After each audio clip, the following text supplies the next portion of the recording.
this committee.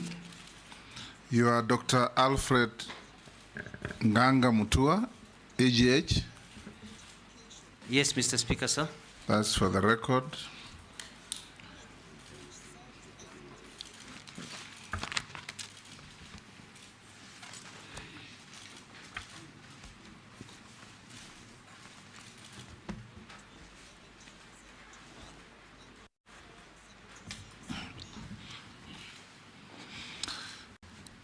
Welcome to this committee. For purposes of this hearing, we'll be referring to you as nominee, not by your official name. This is a committee of parliament on appointments. You're one of those few who are lucky to appear before this committee twice in 2 years or in less than 2 years. We are here to engage you and assess your suitability to serve as Cabinet Secretary for Labor and Social Protection. You'll engage members. You are known to almost everybody here, but the proceedings will be without fee or favor.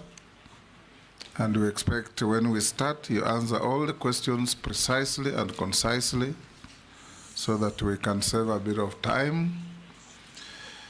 I'm the Speaker of the National Assembly and the chairperson, as some people call me, but I'm the chairman of this committee. With me is my deputy speaker, Gladys Boss, and the clerk to the National Assembly, Samuel Njoroge. I'll invite members to introduce themselves for the record as well. Naisula Lesuda, MP Samburu West. Kimani Shongo. Junet Mohammed. Nelson Koech, Belgut. David Kosing, Poko South. Gikaria David, Nakuru Town East. Abdul Rahim Daud, MP North Imenti, Meru County. George Gitonga Murugara, MP Tharaka, Tharaka Nithi. Owen Baya, Kilifi North. Robert Mbui, MP Kadhiani. Stephen Mule, MP Matungulu. Dido Raso, Saku. Abdishuria Balambala. Bishimpoko Likoni. Rehab Mukami, Nyeri. And I'm Caleb Amisi Saboti. Mary Emasa, Teso South. Nominee will now be invited to take an oath. We'll conduct these proceedings with you having taken oath. We have the holy books, we have the Bible, the Holy Quran, and the Gita. I think that is the Hindu holy book. Which one do you want to swear with? So you may be upstanding, take the Bible in your right hand and recite the oath. Switch on the other mic as well. So, good. I, Alfred Nganga Mutua, do swear that the evidence that I shall give before this committee on the matter under its consideration shall be the truth, the whole truth, and nothing but the truth. So help me God. Thank you. May I take your seat and sign to the oath.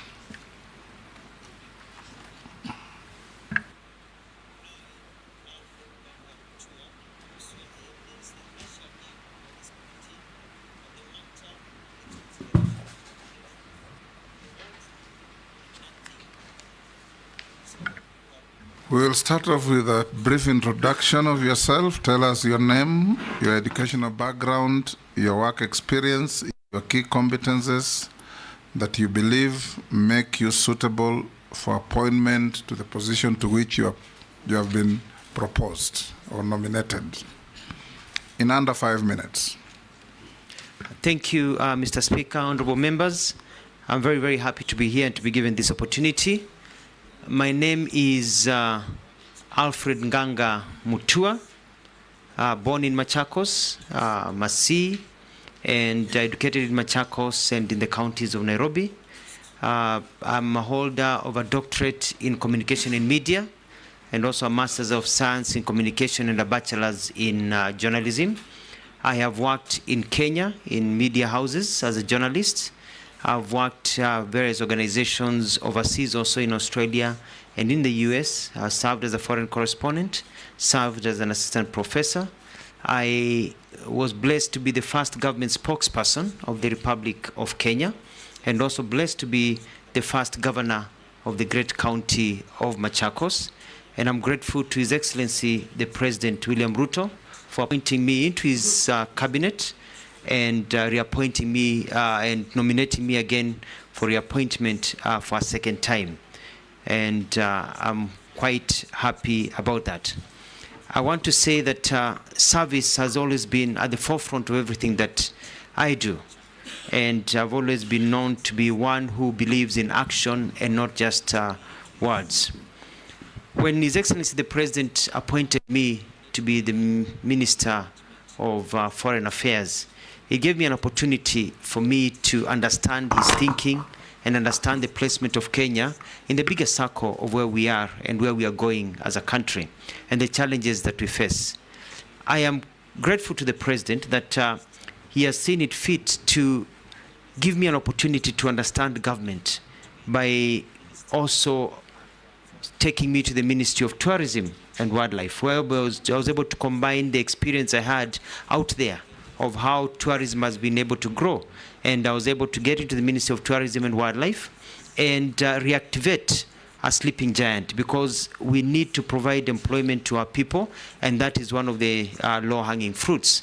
As a result, the numbers of tourism, we set up structures that we expect that by the end of this year we'll be looking at about 3 million visitors arriving into this country, if not more, with a trajectory of 5 million within another year and a half. We're also able to deal with issues of human wildlife compensation that had become a big problem by actually launching a new scheme, which was launched by the President, and paying out about 1 billion shillings to people who have been waiting forever. And I've put in systems so that more people could be paid. We're able to fence by fighting corruption many places. When I got into the ministry, I found that they were fencing to keep animals away from people at a cost of about 3 million a kilometer. 3 million a kilometer. And with 300 million that I had, I looked around, I did my research, and I realized that the government was being conned. So we were able to advertise, and we brought down to a reserve price of maximum of 850 million a kilometer for the same standard of wiring. And as a result, instead of only 100 kilometers with 300 million, we are now looking at close to 400 million. And after discussions with the President, when he was launching the fencing program, we agreed that it is possible to bring the cost down to 650. So we're able to do many, many things in terms of human wildlife conflict, build dams, and other projects that will continue. And I believe I left the ministry at a good trajectory. I am quite grateful that the President has seen it fit to nominate me for the Ministry of Labor. And I think I understand why. Because when I was traveling as a Minister of Foreign Affairs, the issues of bilateral trade labor agreements and being able to secure employment for our people overseas and also grow the economy by bringing in business processing into our country were critical. And I understand the market. And having served also as a governor of Machakos, who can move quickly and bring results, I understand why the President appointed me into this position. We had the crisis of Gen Zs lately, whereby people were on the streets, and the main issue was employment. And we have to create an enabling environment. And I believe that I'm in a position, because of my history and service, to be able to create an environment that will grow jobs across many sectors in government, and also be able to help our people realize skills that they can work either here or overseas. In a nutshell, Mr. Speaker, is to say that from the time you exit the labor ward to the time you are ready to enter the labor market, we want to set up systems to ensure that you do not fall through the cracks. As I conclude, the issue of social protection are important. We have very many people in this country that are poor, that are suffering, that are losing hope. We have many children that are in despair. We have many systems that we've been talking about for the last 60 years. And I have ideas that we will discuss as we continue of how we can change how things are done to ensure that our people do not fall through the cracks. I submit, Mr. Speaker.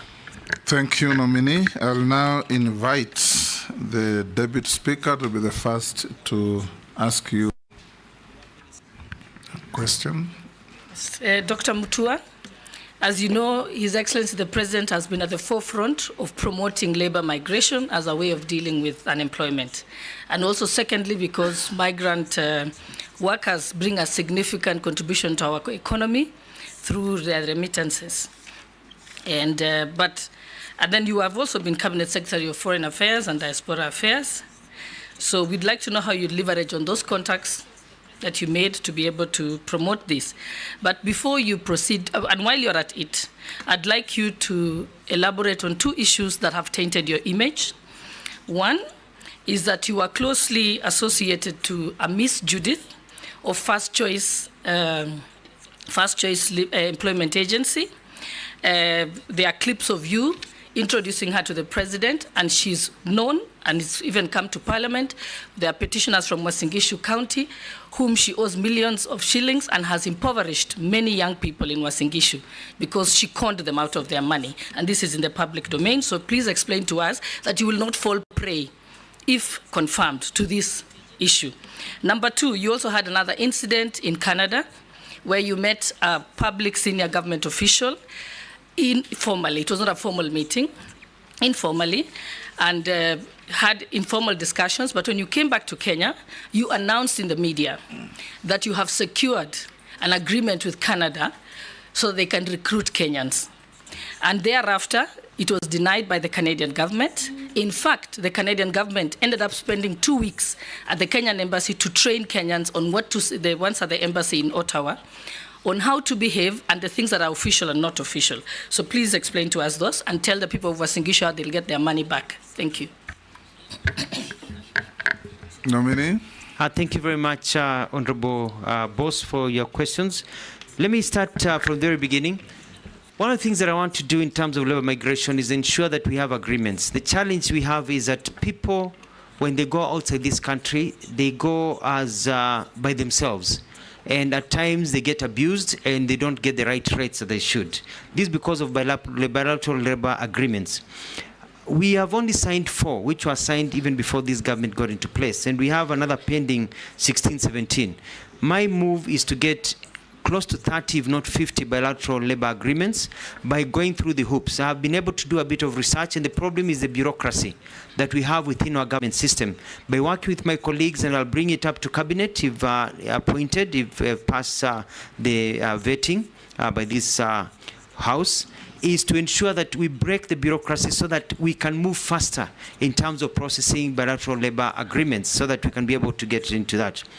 Now, when it comes to the issues that you mentioned of a lady called Judith, I tend to remember that we had a function at KICC where we had different stands. And the stand of Foreign Affairs and Diaspora was next to the stand of Ministry of Labor. And I'd never met this lady in my life. But she was the one who was showcasing what the Ministry of Labor, I was not the minister then, was showcasing the program that they had of what was happening. And when the president came, we were told to combine the two issues of labor because of diaspora at that time. And I was there with my PS and others, so I was introducing the president to the people who were presenting. And if you watch the clip, I didn't even know her name, and she introduced herself. That was the only time that I ever met her, and after that meeting, I've never met her again.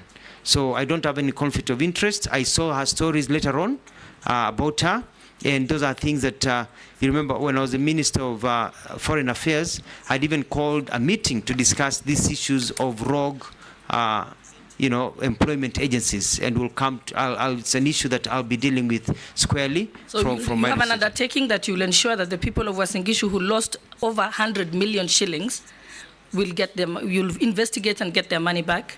I'll give an undertaking that I will ensure that the rule of law is applied, and if anybody has to return monies according to the rule of law, we'll make sure we follow the process so that people get their rights, because it is wrong for people to lose their money through con organizations. With that. Now, the issue of Canada is what I would call mischief. When I went to Canada, I had official meetings, not unofficial meetings. And we had an agreement.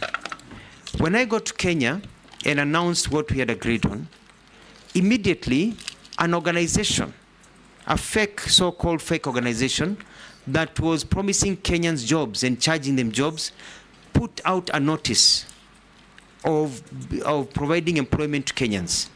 The Canadians were not responding to me.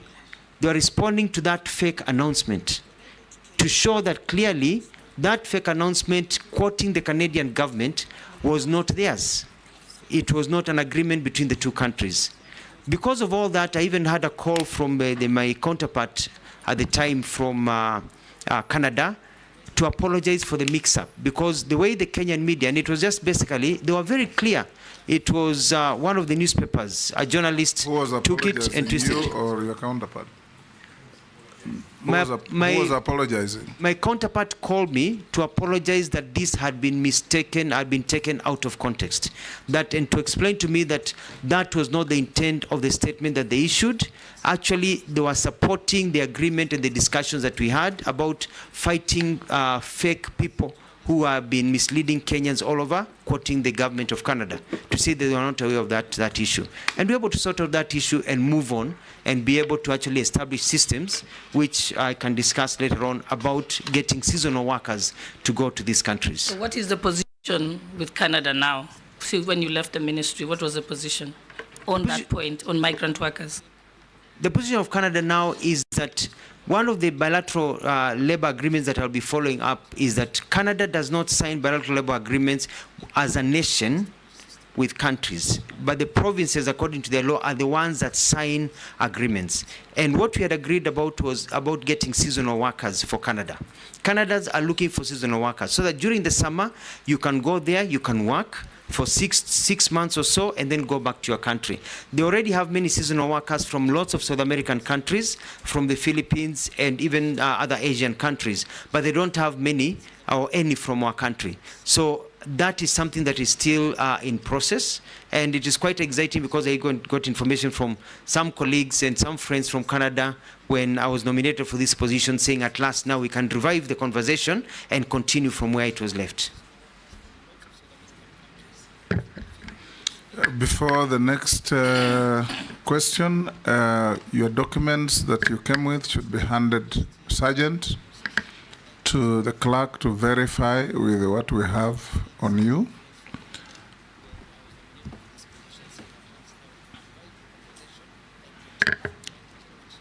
Majority Leader. Thank you, Honorable Speaker. CS, I'll just start my question from where you stopped on Canada, because then you are foreign minister now, you've been nominated to be the Minister for Labor. And the issue that you had then was a labor issue, basically.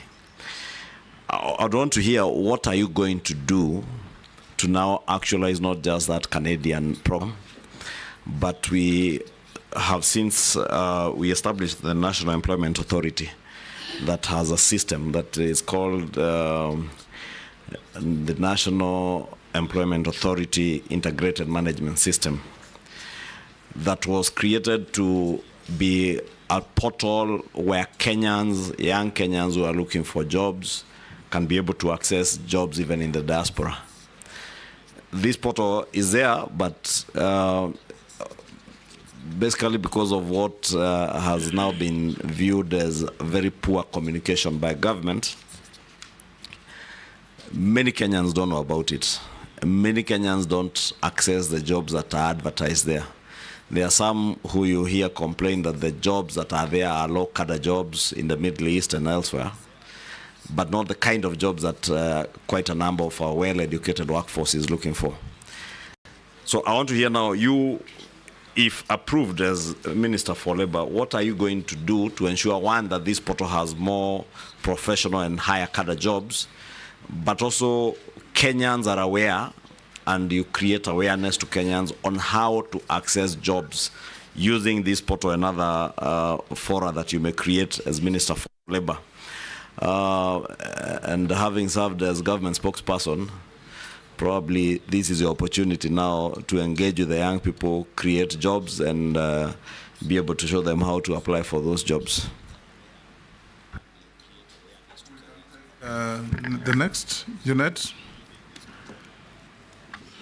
Thank you, Chair. Chair, my question to the nominee is, the last less than 2 years now, you have traveled a lot in terms of changes from one ministry to another. You started from Ministry of Foreign Affairs, then you went to the Ministry of Tourism, and now you are here to be vetted for the Ministry of Labor. In a brief manner, can you share with us what you have achieved in the Ministry of Foreign and the Ministry of Environment? No, this other one, Tourism. Because it will inform us what's ahead of you. Let's take Naisula as well. Thank you, Chairman. Honorable Mutua, on 1st of March 2023, when you were the Cabinet Secretary at the Ministry of Foreign and Diaspora Affairs, you made a very important communication through a note verbal, where you informed diplomatic and consular missions, UN, and other international organizations in Kenya, that it was agreed in the interest of efficiency that the missions may communicate directly with departments, different ministries in the country. And you know, now even in the Ministry of Labor, you'll be dealing still with other countries. It is important for you to share with this committee and also Kenyans what informed your decision then, because normally we know that they write directly to the Ministry of Foreign and Diaspora Affairs, but now they could write directly to other ministries and departments. And the last question that I had is that how do you plan to handle the perennial industrial unrest in most sectors? For example, health, because you, as much as it is in health, you will play a critical role as the CS of Labor, that is in case you are approved and confirmed as the CS of Labor. Nominee, you can answer those three. Thank you, Mr. Speaker. Sir, Majority Leader Honorable Ishungwa, thank you very much about the National Employment Authority. And it is true, they have a website that many people do not know about. I've been in government for very long. I've never even looked at that website. And you know the old adage that if you wink at somebody in the dark, you're the only one who knows you're winking. And that is exactly what has been happening. The Kenyans who are looking for work, Mwananchi who is looking for work, has not really known about this portal and what is available. So one of the first things that I'm going to undertake is to have a good marketing campaign to ensure that Kenyans know about the opportunities that are there. Kenyans do not want handouts. Kenyans want to be given opportunities. They want to know where they can get their skills. They want to know how to apply for jobs. They want to know where the opportunities are. And because there is a mistaken idea that the jobs out there that are available are only jobs for house helps. Whereas when I did a bit of research and I looked at the available jobs in the countries like Australia, Germany, Italy, Kuwait, Oman, Qatar, Turkey, US, Canada are looking for people, and they are ready to employ Kenyans in various areas. For example, the international community are asking for about 11,200 jobs of drivers. If you can drive, they're looking for drivers. But we have to be a ministry that is able to take the person who is looking for the work and connect them with the employer and teach them also how to get those jobs. I know what kind of documents do you need to get those jobs. They are looking for another 8,400 domestic drivers. They are looking for hotel workers. We've got about 3,000, nearly close to 3,000 people in beauty. If you've done beauty, to work in a spa, to be able to do nails. They're looking for those young people to be able to go to Canada and other countries. Also in firefighting, in all the different areas, baristas, in heavy truck drivers, construction workers. If you're a mason, if you know how to do carpentry, you know, Australia is looking for you. So we are going to make sure that people are able to know that regardless of the field you are in, nurses, doctors, people are looking for Kenyans to be able to work. So as you wait for the economy to grow, because our job is not to send people out of the country, we have to also grow jobs here. As you wait for our economy to grow, in the meantime, do not give up hope. We are going to make sure that we connect you to available opportunities and also help you gain the right skills so that you can be able to get to those jobs. Honorable Jeanette, you asked a question about moving from one to the other. The other day, I was thinking about my good late friend, Honorable John Michuki, who quickly served in the Ministry of Communication and Transportation, as it was called then, and then transited to Ministry of Interior, and then very quickly to the Ministry of Environment. And when I look at the thinking behind the president moving from one ministry, is because that I move in, and in a very chap manner, I'm able to enact processes that are able to grow the system. For example, in the Ministry of Foreign Affairs, I was able to sort out an all-standing issue of deployment. You know, for a long time, people felt that they are deployed according to who knows who. I set up a system so that if you're in the service, you know that when your time comes, you don't need to know the minister, you don't need to know the PS, that automatically you fall into place, to bring a sense of fairness. I was also able to work to get a lot of MOUs that had pended to be quickly worked on and to move faster so that we can get into all these agreements so that people can be able to move faster. I was able to also work closely with the president to prepare for trips that were not mainly just diplomatic in nature, but were also very economic in nature, because it's all about getting other people's money to come to our country, bringing money to our country. And I was at the forefront negotiating for companies to come and open factories here in this country. When I moved to the Ministry of Tourism and Wildlife, I quickly looked at where do we get our tourists from? Why are we losing tourists to other people? And by meeting all the stakeholders, I've set up a system where we are concentrating on markets like the African market and other markets that can give us the numbers that we need and the money that we need. I also, by looking at reorganization of how Kenya Tourist Board does its things, is to focus on key areas of marketing our people. So that people can come to this country. I was able to deal with the issues that I talked about, I don't want to repeat myself, about human-wildlife conflict and the arrangement of those things that were done. So I'm very, very proud of the work that we did. But I did not do this because I was sitting in the office. You know, when I got into the office, I spent few hours in the office and more hours on the ground. I started what we called utalii mashinani, because Kenya has so many things to offer. But we've only been selling the beach and the ocean. And I wanted to be able to transform and make every part of this country to be a tourist attraction site. I went to Samburu, I went to Kwale, Kilifi, Narok, Taveta, Laikipia, Makueni, Kitui, Busia. I was in Bungoma, Mombasa, Kiambu, just to mention but a few. I went across this country, and I was still going around this country to look at new tourism circuits so that tourists can keep on coming. I had a very big plan, which I hope my colleague, which I've talked to her, she can continue. And that is transforming our coastal area to be the entertainment zone for the continent of Africa, to be the Miami of Africa, to be the Riviera of Africa, so that people who are landlocked in the continent and others can come just to have a good time at our coastal area, enjoy our culture, and be able to move on. On the final question by Honorable Lesuda about the note verbal, this was done not just by myself, but an agreement after cabinet discussions of how we could cut down the bureaucracy. Because you look at, for example, the amount of money that we get as grants and loans from foreign nations, and the amount of money that we spend of those monies, we are only absorbing 25 to 30%. So here we are crying out that we don't have money for development, yet close to 70% or 65% plus of the monies from donor countries are unspent. Why? Because of bureaucracy. By the time the process goes between an ambassador to come and see a minister for this activation to go from the Ministry of Finance and back, it takes forever. So the idea was, can we speed up? But it was not just a blanket where a minister, an ambassador would wake up and just walk into the office of a minister. No, no, no.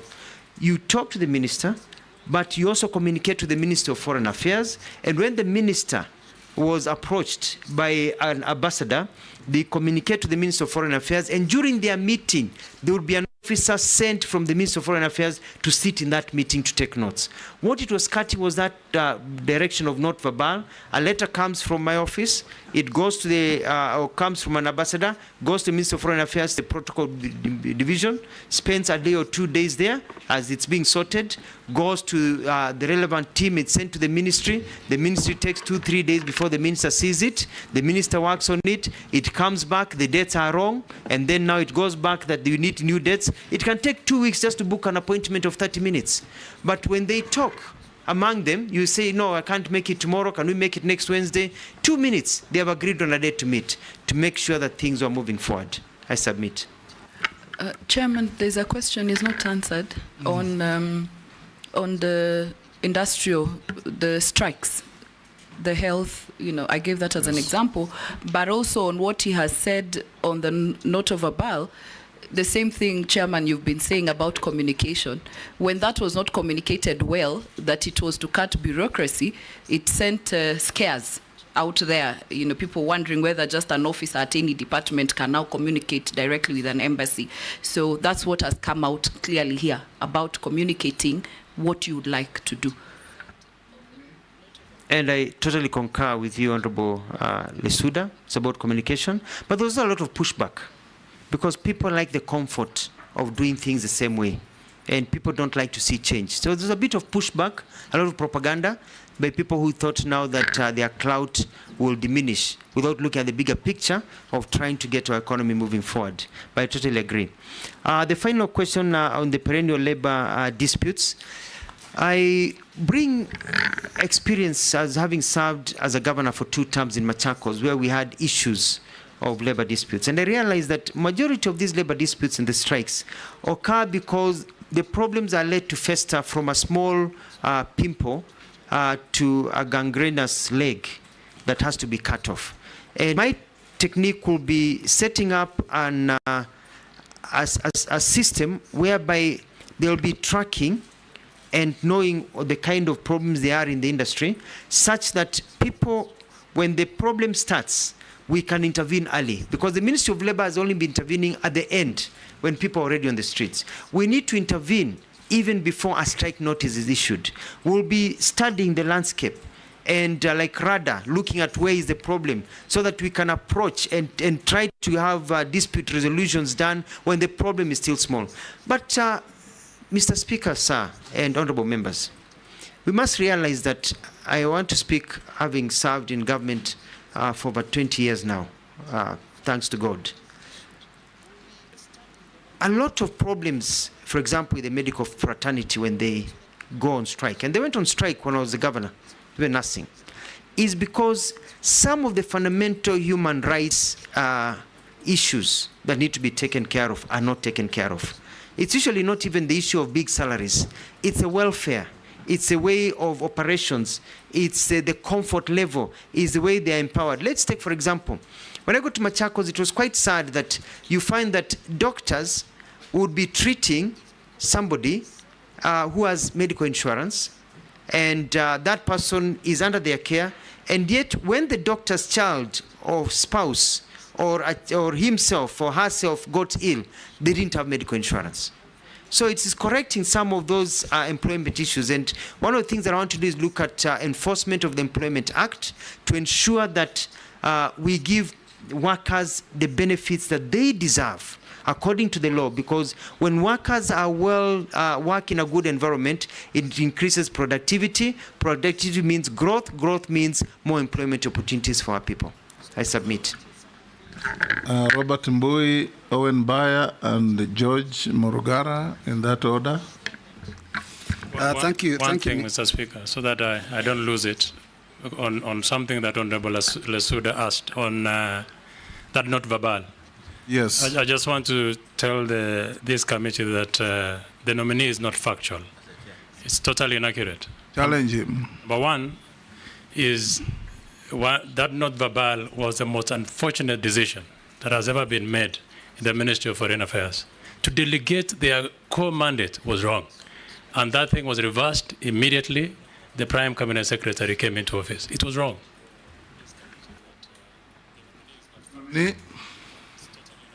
Was it the most unfortunate note verbal? Yes, and I respect Honorable Nelson Koech and the perspective that he has given. And I was chair of the Foreign and Diaspora and Defense Committee, and we had discussions about this issue quite a few times. And it was a government policy that was passed at the time. And it fit the bill at that particular time, and it served its end at that particular time. And the good thing is that I know that, government looks at opportunities that are given and changes that are there, and you alter them according to the times and the lessons that are learned. I submit. Robert.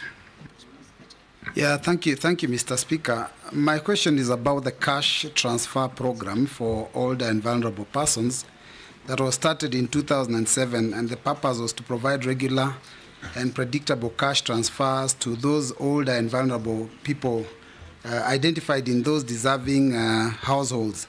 Now, unfortunately, that has not been successful because there's constant delays. Now, I want to point out 2-3 things. One is that there has been shifting goalposts over the period. At the beginning, when I was elected in 2013, there were issues of the banks that they would get their money from. Later on, it shifted to M-Pesa, SACCOs, and every time there is a change, it of course interferes with all those people that collect this money. Secondly, there is an issue of onboarding all people that qualify, because the minute the government says that people of a certain age are supposed to get it, there is also those who are of that age that do not qualify and their names are not picked up and they also don't get the money. And thirdly, there is the issue of interference by county governments. I'll give an example of Machakos County when you were governor in 2013, when the national government was picking names of those that would qualify to be given money. The county government also collected names at the same time, and those that were collected at county government obviously never got the money because there was no capacity. How would you handle those things given this docket? Thank you very much, Honorable Speaker. Honorable Speaker, I would like to address this question to our nominee on labor disputes. Nominee, this country loses billions of shillings because of labor disputes and strikes and such things. But the unfortunate thing that has always happened in government is we wait until a labor dispute comes, we see it looming, and nobody takes action until people give notice. They give 3 notices, and people go on strike and disrupt labor and productivity in the country.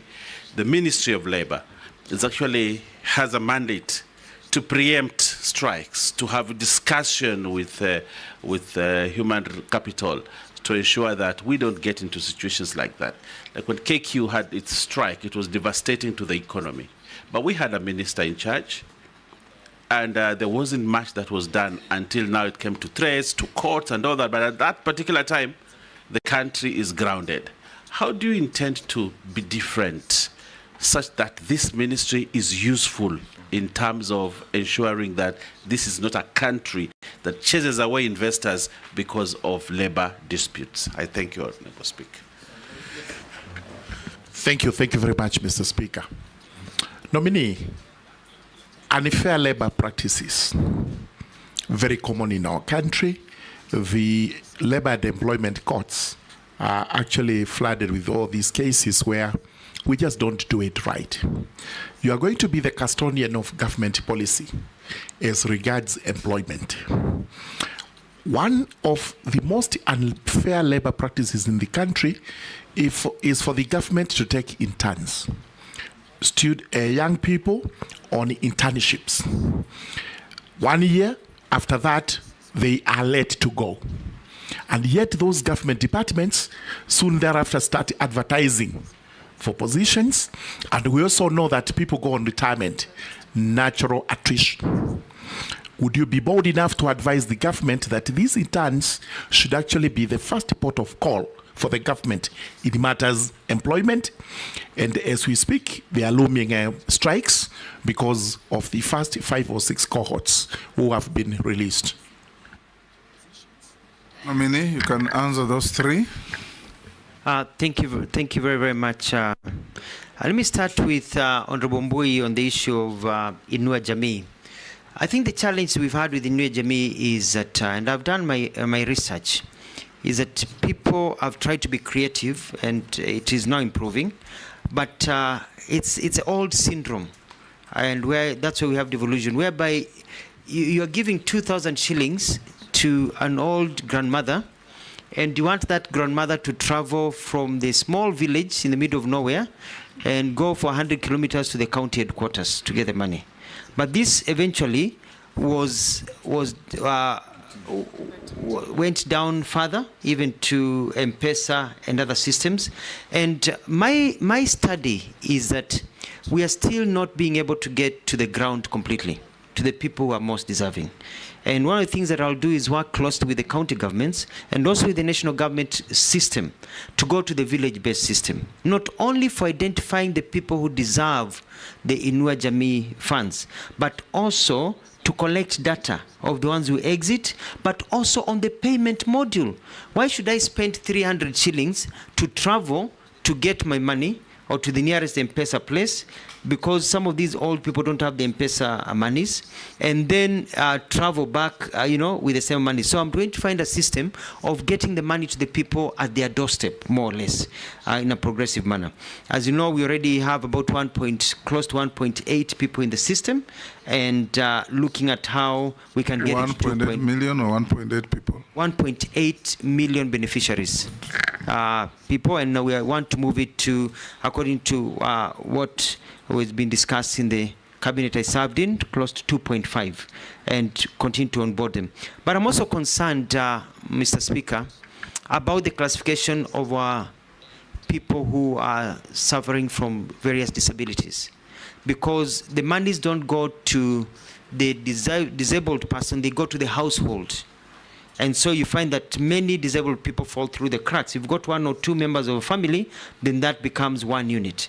And furthermore, the disabled even have at times higher challenges than the abled. And we may need to be fair in this country and see what we can do to give them slightly more money compared to what we have. Initially, everything was pegged on the US dollar. It was supposed to be $20, but with how the economy has grown now, they are getting 12 to 15 US dollars, not the original 20 that was thought of when you look at the inflation and the changes that are there. So this is an issue that is very close to me. The question about Machakos, I think there was maybe a miscommunication, because the government of Machakos that I served in as a governor never collected names for Inua Jamii or social protection. The names we were collecting was for water mapping. We were doing research to find out what are the needs in terms of water delivery in the area as a marker of poverty. But our data was for county government. The national government was collecting its own data. Moving down to the second question by Mheshimiwa Baya about disputes. I agree with you.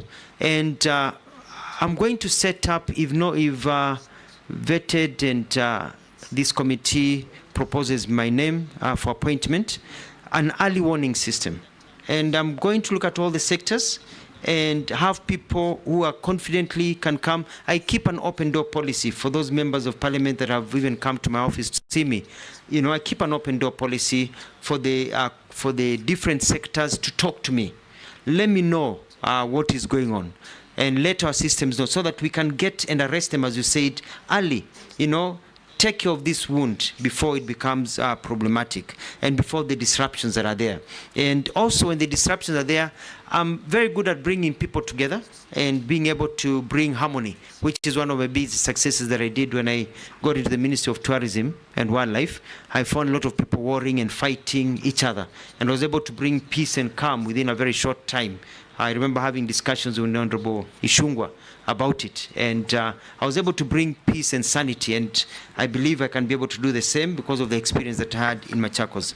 Lastly, Honorable Burungara, thank you very much. I'm quite concerned. I looked at, when I went to school in the US, I used to get summer jobs working in a factory. And it was all those factories whereby you're collecting wood as it comes down the drive. And there were strict occupational health hazard conditions. You had to have the helmet, the gloves, and then after every 2 hours, you took a break.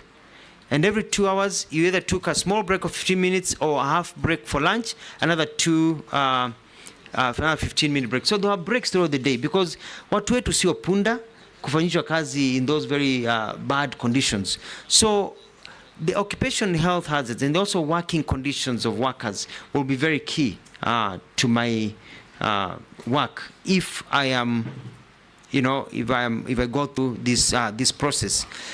And part of it is also the internship program, because it doesn't make sense that a young person goes to a bank, they work very well, and they serve in that internship, they are taught, and then when employment jobs come, they are let out.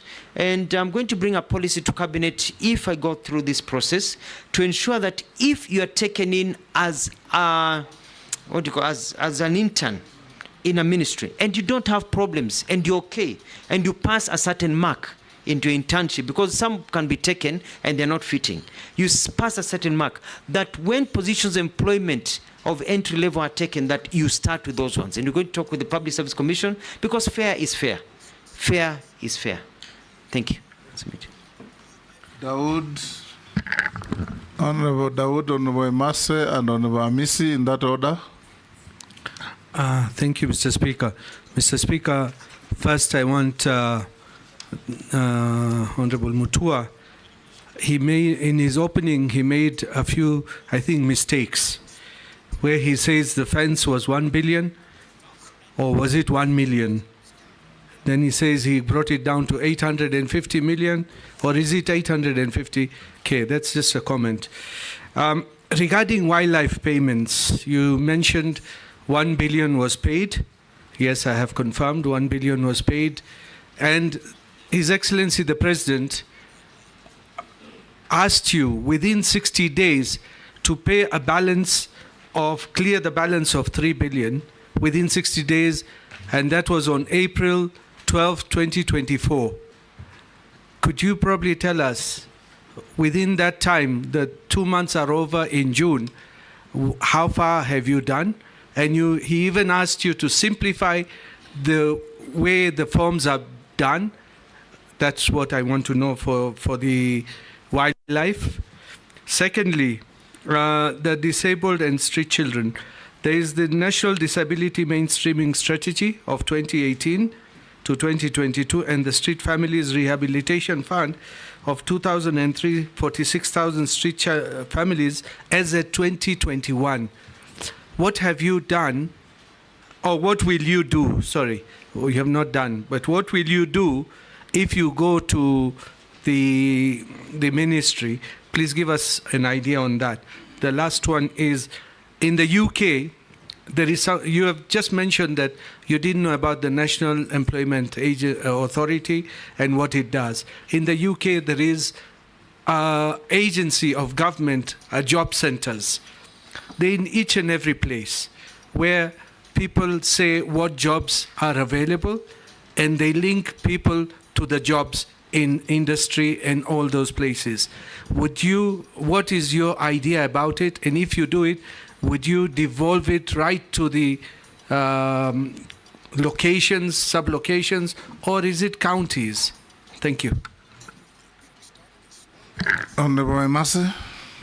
Thank you. Honorable Nominee, my focus is on unemployment or limited opportunities. There's a limited number of opportunities in the country compared to the number of graduates that are coming out of our institutions every year. To make the situation worse, there is a mismatch between skills and industry needs. Sadly, there is an unfair recruitment process. And the question I'm asking myself, some of those graduates, they're actually educating themselves, doing manual jobs, casual jobs. Some of those students, their parents have got to spend time on and off police cells because of brewing changa to take them to school. Others, like in my village, you do pottery. That is how I went to school. And I'm imagining if I did not get a job, what would have happened? So as a nominee, if you are approved, I want to hear about a structured approach to absorbing these graduates into the job market. Because if one graduate, we have graduates who graduated 10 years ago or more. And the reason why we saw them in the streets is because of unemployment. Some of them said, I'm even dead. I'm already dead. Because how do you employ somebody who graduated last year? And then there is another person who graduated 15 years ago, is now 46 years old, 40 years old, with a first-class honors, and is in the village.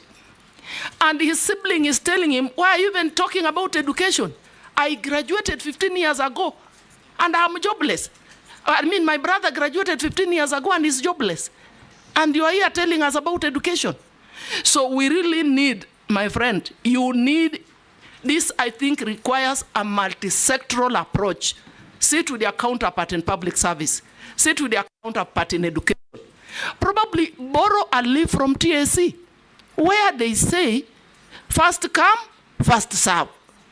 Why should this other guy, the parent has struggled as a degree, retire before getting a job? And somebody who graduated last year, because of the networks, the connections, gets a job before the other. And that takes me to the question of corruption. You must tell us how you're going to deal with the aspect of corruption so that there is equity in distribution of jobs, so that there is fairness in the manner we actually procure, and so that there is no nepotism.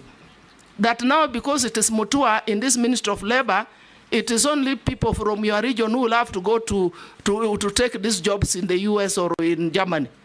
I think that is my concern. Once we address that as a country, then I can assure you we will not have young people in the streets. Thank you. Caleb.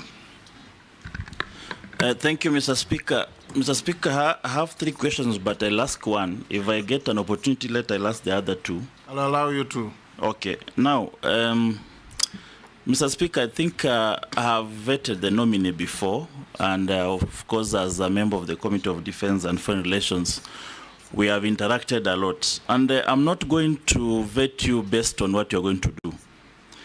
I'm now going to look at your history. You've said that you've worked in government for 20 years. And I want to give you some of the excerpts from what you've said in public while serving in those offices. When you were the spokesperson of Kibaki regime, their press conference and pronouncement you made on Oscar Foundation, 2 hours later the officials were killed, assassinated. It gave the regime a bad name.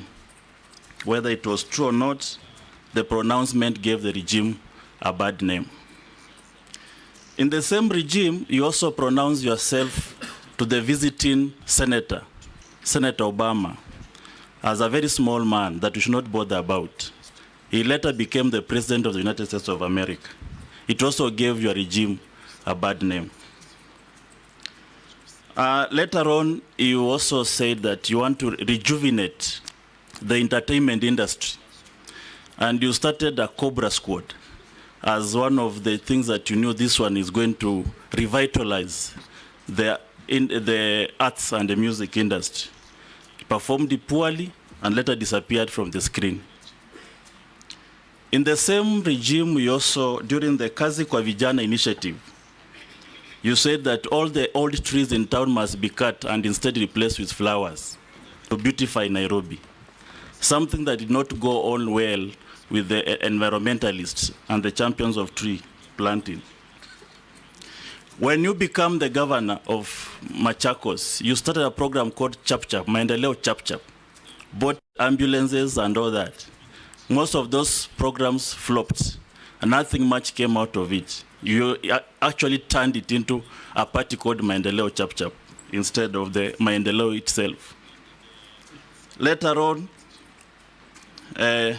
during the stint as a governor, you once visited the State House with the Right Honorable Raila Odinga, and you confessed that the Be fair to him, he was not. It was not a stint. He served 2 terms. Yes, 2 terms. Yes.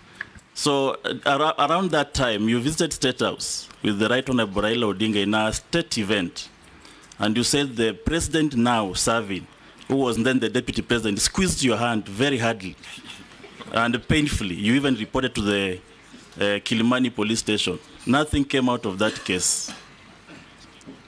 Recently, as a Minister for Foreign Affairs, on an X, what is now called X, it was called then Twitter, when Turkey had a devastating earthquake where thousands of lives were lost, you promised on the behalf of the Kenyan government that food and medicine will be donated to that country.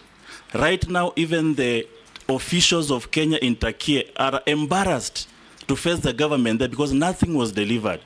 And it has embarrassed this country forever in terms of Turkey and the Kenya relationship. And lastly, where you just came from, as a Minister for Tourism, you said that all tourists arriving here must plant trees, and they'll even have a fee on it to buy the local seedlings. Something that we don't know whether it was passed by the cabinet, where it was a road declaration. This one puts a lot of skeleton in your closet. What do you say about it?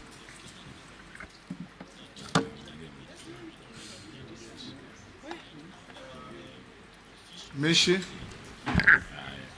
Yeah, thank you, Honorable Mishi, Chairman. Let you hold. I think that's quite a mouthful. Let's have those 2. We have had, it's 3, yes. Dawood, Mary, and Mrs. Churchit. Thank you, Mr. Speaker. So let me start with the Honorable Dawood. Just to clarify on the figures, is that there were Ministry of Tourism and Wildlife, especially the Department of Wildlife, through KWS, were advertising for tenders that are being given at an approximately 3 million shillings a kilometer, which means when you have 300 million as an allocation, you only have 100 kilometers. And by bringing it down to 850, instead of 100 kilometers, we're able to get 352 kilometers of fencing. And that saves money for 90. About the jobs, and I'm glad because you were there during that meeting when the president talked about compensation to people. We started the process, and one of the challenges that we face in this country is bureaucracy. The president gives directives, and then they are caught in the annals of bureaucracy, treasury, through the systems going on. The process had started, and I hope it will continue. We did not meet the target because of the normal bureaucracies of getting money from here to go here, even though the money is there, but it is something that will be carried out. It's, I like the fact that you discussed the various disability and the challenges that are there, and especially in ensuring that people are given the rights they deserve. Mr. Speaker, we give you an example. I'll never forget this. During the campaign period, I accompanied His Excellency the President, then he was the Deputy President and a candidate, on an economic forum that was held at Racecourse with members of people living with disabilities. And one lady spoke about the challenges she faces as an employee because her child has autism, and the problem she faces because she can't even take time off for some of the things that need to be done to take care of that child, and the lack of support systems, and the challenges that our people living with disabilities go through. And it was quite sad because I remember when the president stood to speak, he, for about 2 minutes, could not speak. His voice was choking. And he promised that people will not, in this country, go through the challenges they go through just because your child is disabled or you're facing a form of disability. And my mandate, if approved and appointed and sworn in, is to ensure that that promise that the president gave, that I vividly remember, is enacted. And I think we will have done our job making sure that people live well. When I was the government of Machakos, I was, I think, the only governor who enacted the Disability Act by declaring that no building constructed in Machakos or operating in Machakos could operate without, places where would be comfortable for the disabled, for example, with ramps and others. And we shut down buildings. We shut down supermarkets until they build those ramps. I want to even take it further. I'll even have my own rules, like the Michuki rules, showing people occupational health hazards, disability, things that needs to be done. When somebody is hard of seeing and they go into a building with lifts, including Parliament, why do they need somebody to come and help them identify which number? If you go to London, you go to Australia, even go to South Africa, the numbers on the keypads of pushing the buttons for a lift have Braille. And so we need to standardize some of these issues so that the disabled can also live a good life. I want to reply to Madam Emasi, and I totally agree with her.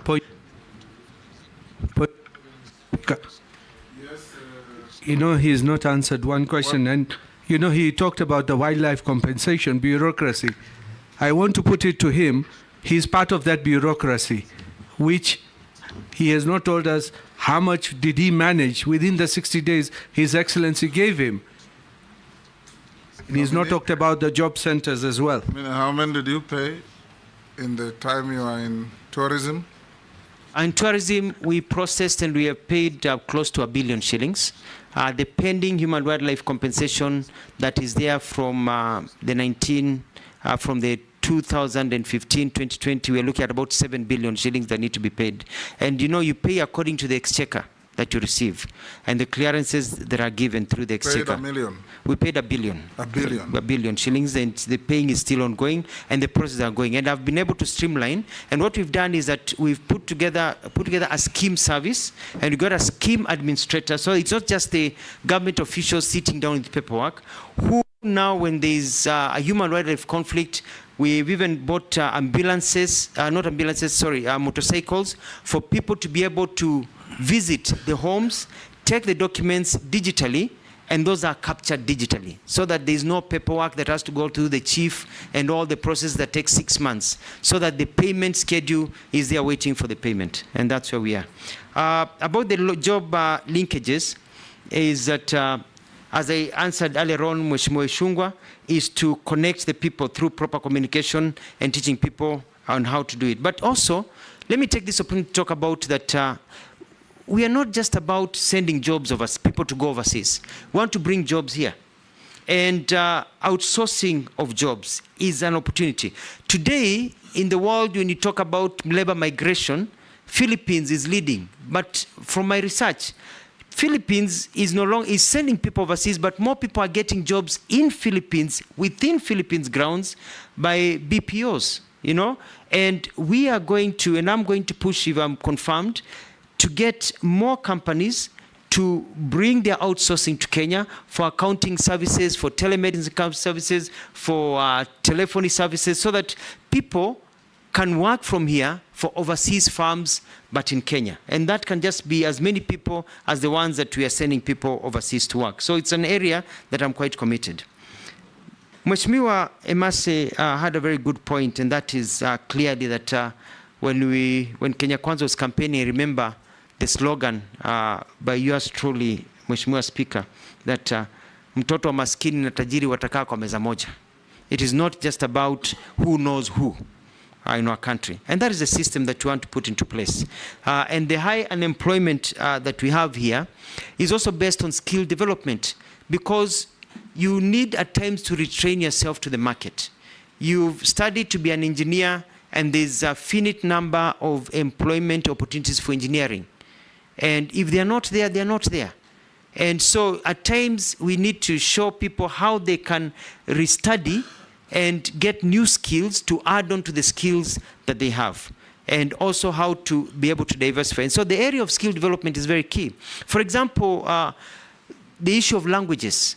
Opportunities arise with languages, and one of the things that I'm going to push is for our TVETs and our skill development, so that as you learn to be an electrician, you're also learning a foreign language, German, you're learning Spanish, you're learning Italian, so that by the time you're done and there's an opportunity in those foreign countries, you go and plug and play. At least you've got basic understanding of those languages.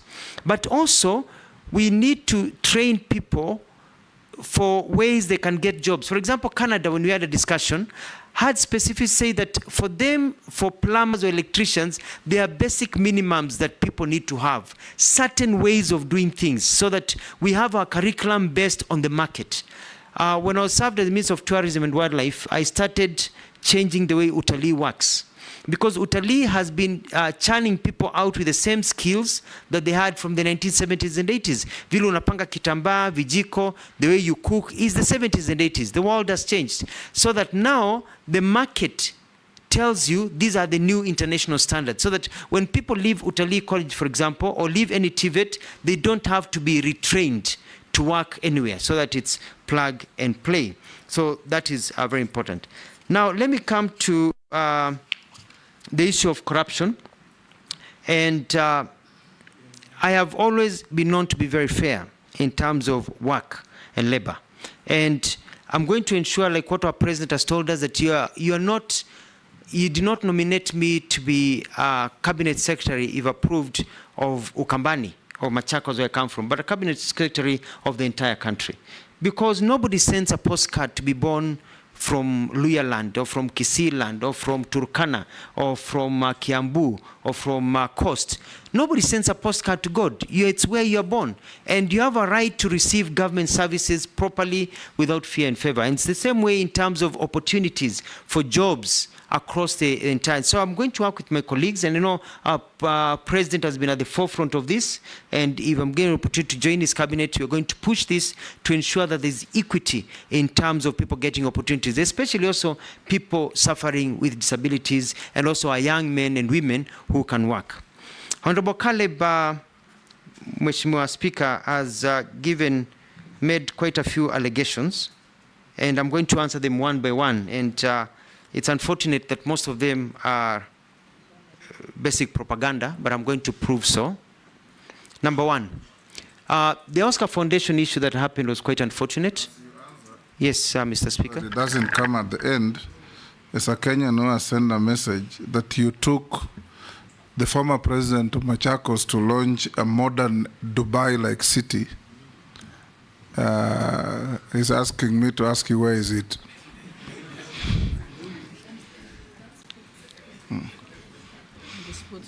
Thank you. The Oscar Foundation issue, we had a security meeting in the morning, and I want this to go on record, and led by the head of public service then, police commissioner and others, as a government spokesperson, and we agreed that this was a statement that was going to be issued. The president was briefed.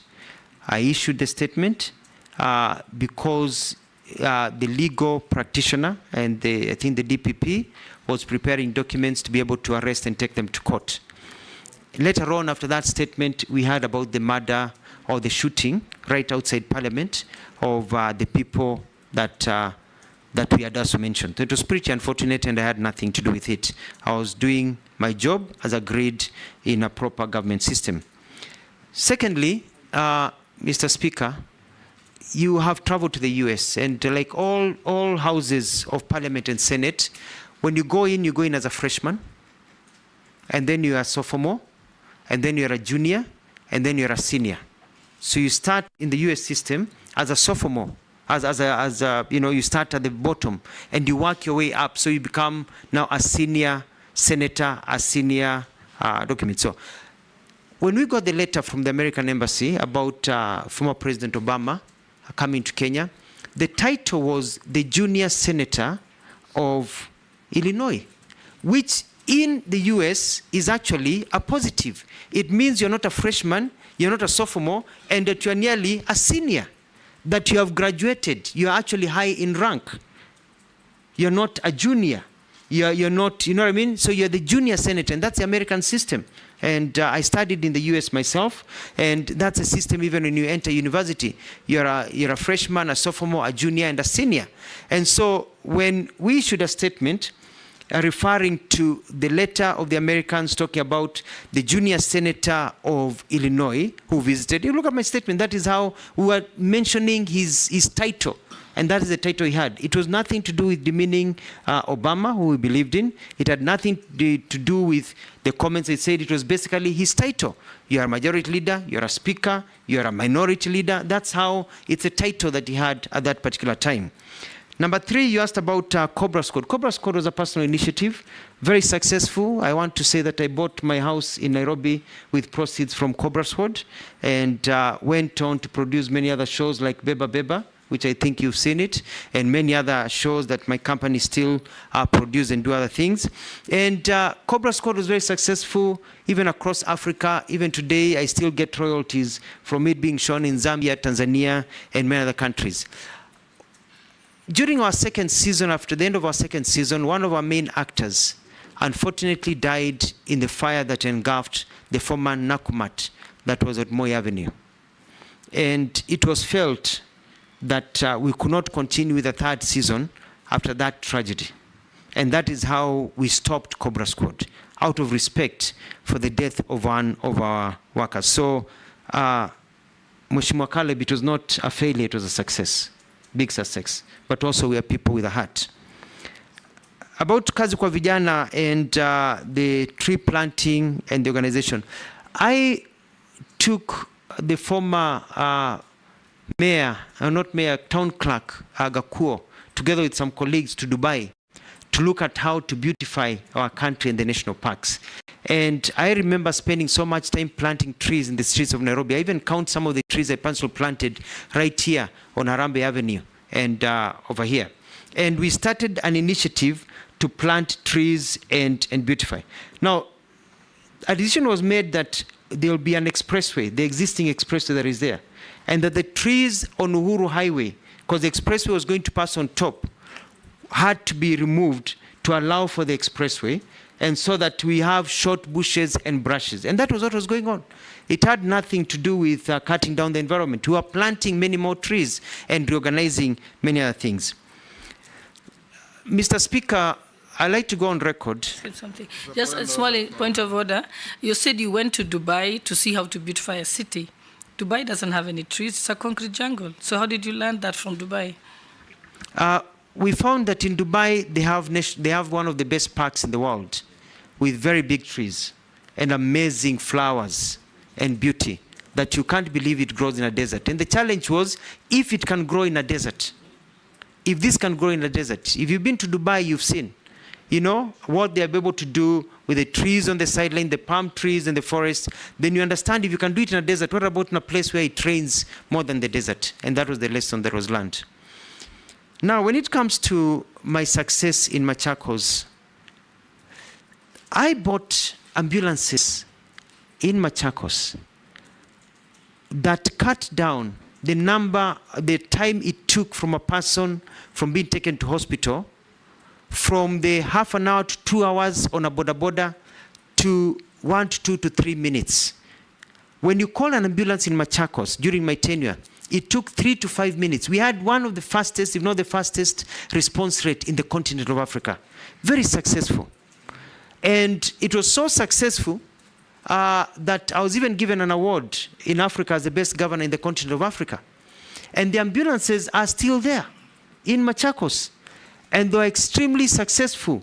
And the health system that I set up in Machakos, including building the first cancer ward, the cancer center, which treated people free of charge when you have cancer, to show that you don't have to have money to continue, has been quite successful.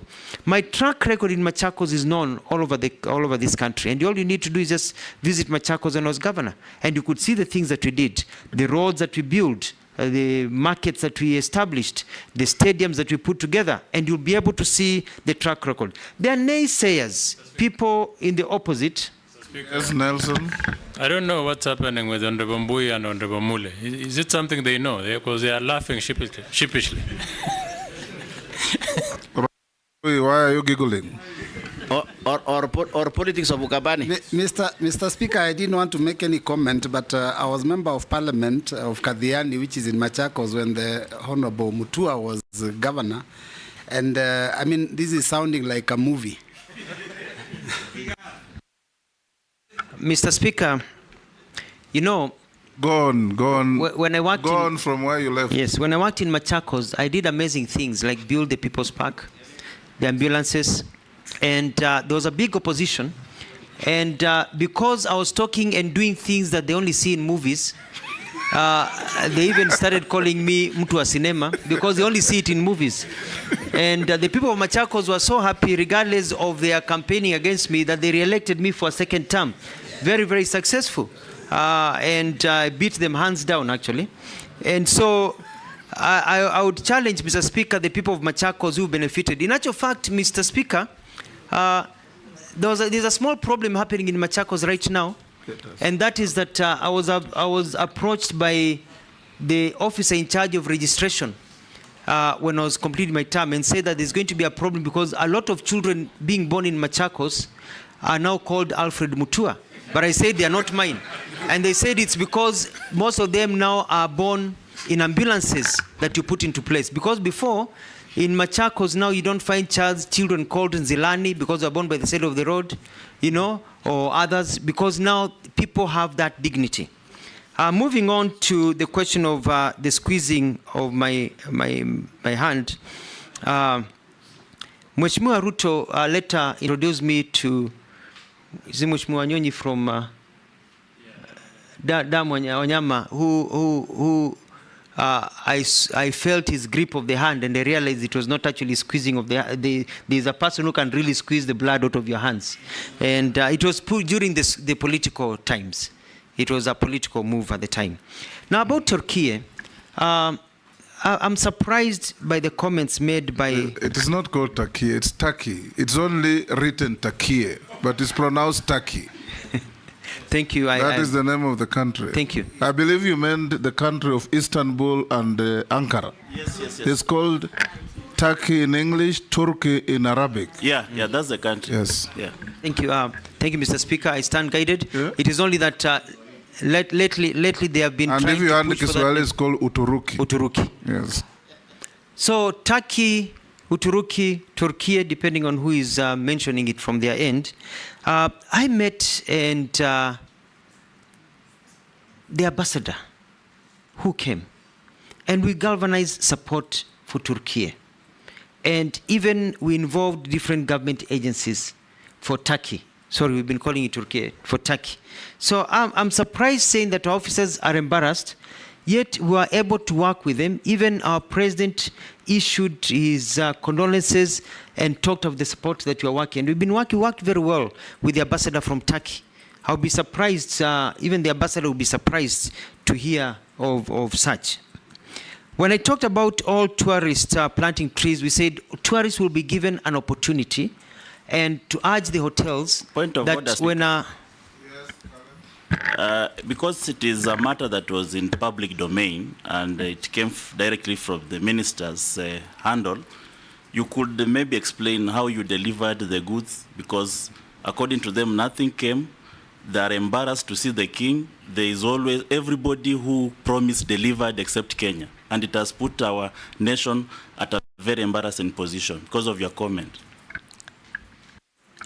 Mean the food to Turkey? Mr. Speaker, if I remember right, we even were able to galvanize blankets and rice and other items that were sent. So I'll look into it to find out where Honorable Caleb is receiving that information from. It's a surprise to me. I'm hearing it for the first time from him, because I've not heard of any complaints, and we worked very well as a government to help our brothers and sisters who have also always stood with us. And H is that tourists to plant trees.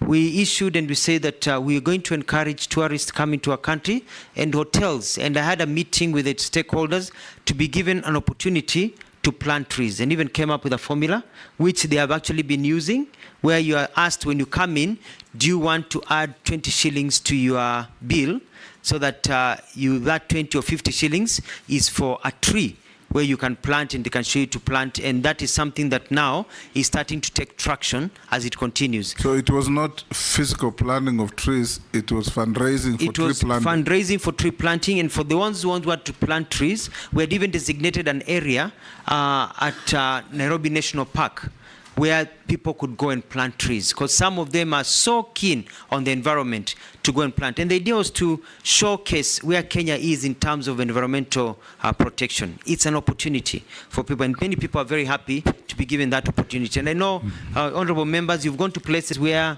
after you make a payment, they ask you, do you want to add 50 shillings for this? Do you want to add 70 shillings for this? So it was that opportunity to be able to serve. Point of order. And lastly, was that money accounted for? Yeah, that's what I wanted to ask, Speaker. When you said fundraise, was it an approved cabinet decision? And if it was, how much has been raised up to now? Sorry, Mr. Speaker, not fundraise, but be able to give people an opportunity. For example, if you come to a hotel and the hotel tells you, we have seedlings for you to be able to plant a tree. The seedling costs 50 shillings. Whether you can plant a tree or somebody plants a tree, do you want to contribute to it? You say no, that's it. You say yes, then you ask, do you want to be able to go and plant the tree, or do you want the hotel to plant the tree? So it's all about, and the government has been collecting numbers. It will be continue collecting numbers from all stakeholders who have engaged in tree planting. It's like the little change you throw in a basket in a supermarket? Something like that? So, yeah, but you're given an opportunity to say, yes, I want to be able to plant a tree myself. And many people opt to say, well, I don't have time to plant the trees, but can somebody else from the hotel plant the trees? And the hotels will be able to galvanize and say, as a hotel industry, we have planted these trees. And this is something we had agreed with the industry. So it was not just me speaking, it was about an agreement with the industry. And lastly, Mr. Speaker, and let it go on record here, because many dreams of our Kenyans are destroyed by selfishness of leaders. And forgive me for saying this.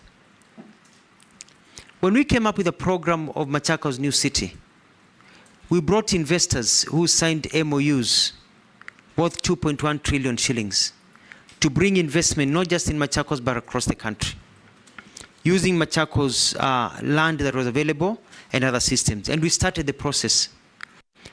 Mheshimiwa Johnston Muthama and the Wiper Party went to court and got an injunction against us. Point of order, Chairman.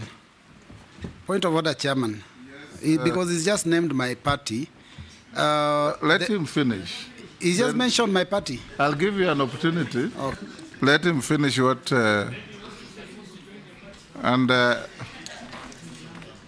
And I want, go on, Yeah. Nominee. They went to court and put an injunction, and an injunction was issued by court that we cannot proceed with that program until the court rules otherwise. The court took 5 years. Justice delayed is justice denied. Despite that, we were able to continue. And when the court ruled, and remember it was Justice Odunga, because I have the court case, when he threw out that suit and said actually it had rendered the people of Machakos poorer over time, because all those investments were lost. They went to Rwanda, they went to Ghana, they went to South Africa. Today, as we sit here, some of the problems we are facing with Gen Zs is because we've not been able to grow opportunities for them to work. That was a valid dream that was stopped by leaders who are more concerned about political clout of one another rather than taking care of the people of this country. We have to be able to be selfless to know that some programs you may not support them, but they are good for the country. And you support them because they provide employment and opportunities for others. We lost, the person who has built Dubai Mall, he came and he committed $400 million. That is the one that had a component of Formula One? Yes. The same component. He had committed to put a sports city and hotel system and everything, and even connect the highway from Machakos all the way. He came, he met the president, he met us. I went to Dubai, we signed an MOU, and the MOU is still there with him. But when it went to court, he took his money to Rwanda, and the rest of the money he took to Angola. Who lost? The Kenyan poor. The Gen Zs who are demonstrating because of that. What is your point of order? My point of order, Chair, and I want Kenyans to listen keenly to this. Yes. Mr. Speaker. The nominee has accused the Wiper Party of taking him to court. Now, at the point when he came up with this proposal, he had just been elected as Governor Machakos County on a Wiper ticket. I was also elected as a member of parliament on the same party ticket. I was not involved in any issue to do with with a court case. Neither was a party, because the party decision would have been taken at the national election, the NEC Executive Council. So when he says that the Wiper Party took him to court, he's being economical with the truth. I do agree that the senator of Machakos, who was also a Wiper member, may have been involved, but not the party. I would like to see some evidence that puts the party in court against him. Let's settle that the senator who went to court belonged to Wiper Party, but it may not have been the Wiper Party that took him to court, so that we make progress. Who are the parties to the case? You say you have the case? Yes, it was... who was the plaintiff? It was Senator Mudama. Yes. And to Senator Mudama, and when he went to court, he said he represented the views of his party and the party machinery. So I withdraw. And so we leave it as Senator Mudama. And but you see, Mr. Speaker, sir, yes. This was done because, from my perspective, I may be wrong. It was felt that if Mutua is able to achieve this greatness, then it will deny others clout. And I'm saying I may be wrong. I'm just saying that I felt that the reason that was stopped is because it was felt that I needed to be put in my place so that check. I do not overtake other leaders in terms of supremacy. So I just feel that it shouldn't have come to that. Point of order. Yes, Deputy Speaker. I hope that the nominee knows that you're actually under oath, so you risk perjuring yourself. You do realize that. Free legal advice. Dawood, can the nominee confirm he was chosen on which party in 2013? Was it Wiper or any other party? He already said he was elected on Wiper. Okay, let's make progress. Let's make order. Shuria? I think, Chairman, I'll just suggest if the nominee could just stick to the issue of his, rather than just going into politics, just to save us time and also. Yes, you have finished answering to all the counts on Mrs. charge sheet. Now let's go to Mishi. Yes, Mrs.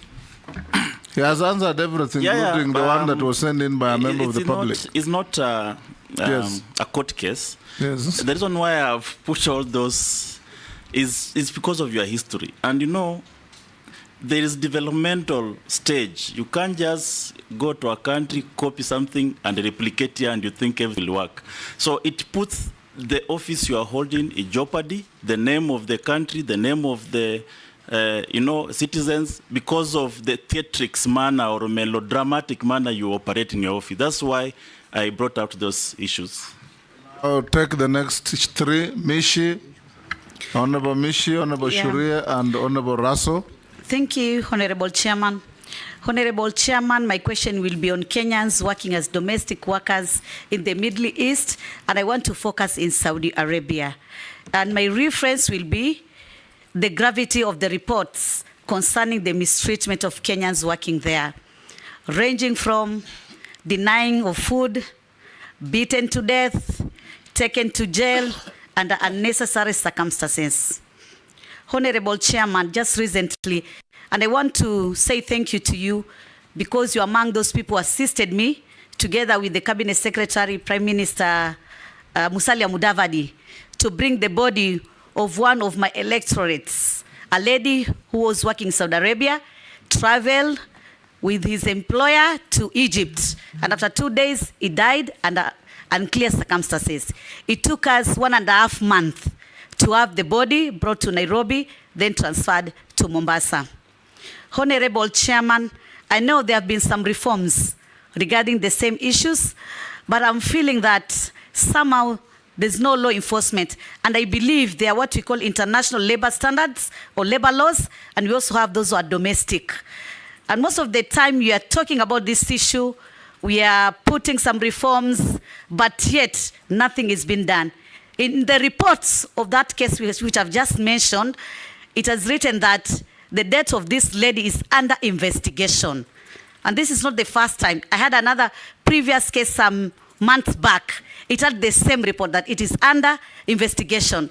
But after that, there is no feedback, there is nothing, and it's just like that, and no justice is achieved on that.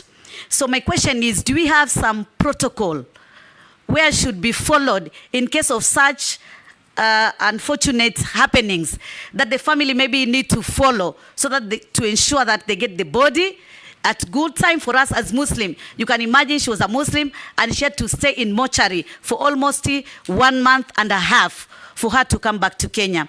So I'm like, this is an area where we have to put some policies or rather some measures. And I know we have some impediment because some of the countries, maybe they are not subscribing to the United Nations and especially on universal human rights law.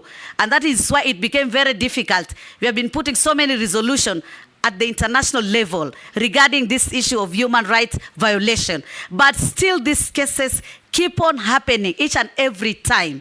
And yet we don't know. This family, they're just there, they get the body, nothing is being told to them, and sometimes even they don't get the belongings of that person. They just receive the body, and that is all. Some of them, they're denying their passport. The passports are confiscated. Some of them, they're rendered jobless. They had to go and sleep in the mosque and in the street in Saudi Arabia. So I think this is a matter which you really need to deal with. My second question... He can only do so if he's confirmed. Yeah, if you are confirmed, that is. And my second question is apply to address the challenges faced by online job seekers in Kenya, utilizing the Ajira platform which the government of Kenya Kwanza has initiated. But I know it has been marred by so many challenges from digital infrastructure, especially in the rural area, lack of digital literacy, fraudulent job seekers, job offers, whereby our youth have lost millions and nothing is being done on that. What kind of intervention will you implement to tackle these challenges and ensure equitable access to online employment opportunity to all our Kenyans and more so protect them from these fraudulent offers? Thank you. On a light note, because now maybe you're going to be confirmed as Waziri for Labor and Social Protection. Kenyans are thinking that you should minimize this drama, especially on your marital status, because somehow they can jeopardize your character or put you in a very negative situation. Because now we want to see that even our cabinet secretaries are very... You asked about opulence. Order, Mishi.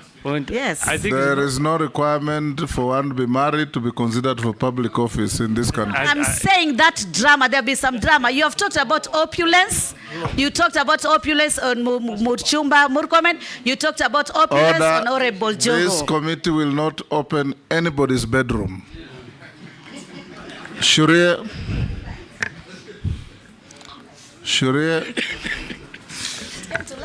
stop laughing and ask your question. I think, Chairman, it's best you protect people's bedrooms, as you said. We don't want those matters coming out here in the public. I think... The nominee, you will not comment on that. Thank you, Honorable Speaker. I think Caleb came up with a very long list, and I just want to maybe in future he might get another opportunity. Mheshimiwa, if approved, what key results or deliverables can Kenyans expect from you in the short, medium, and long term? I thank you, Honorable Speaker.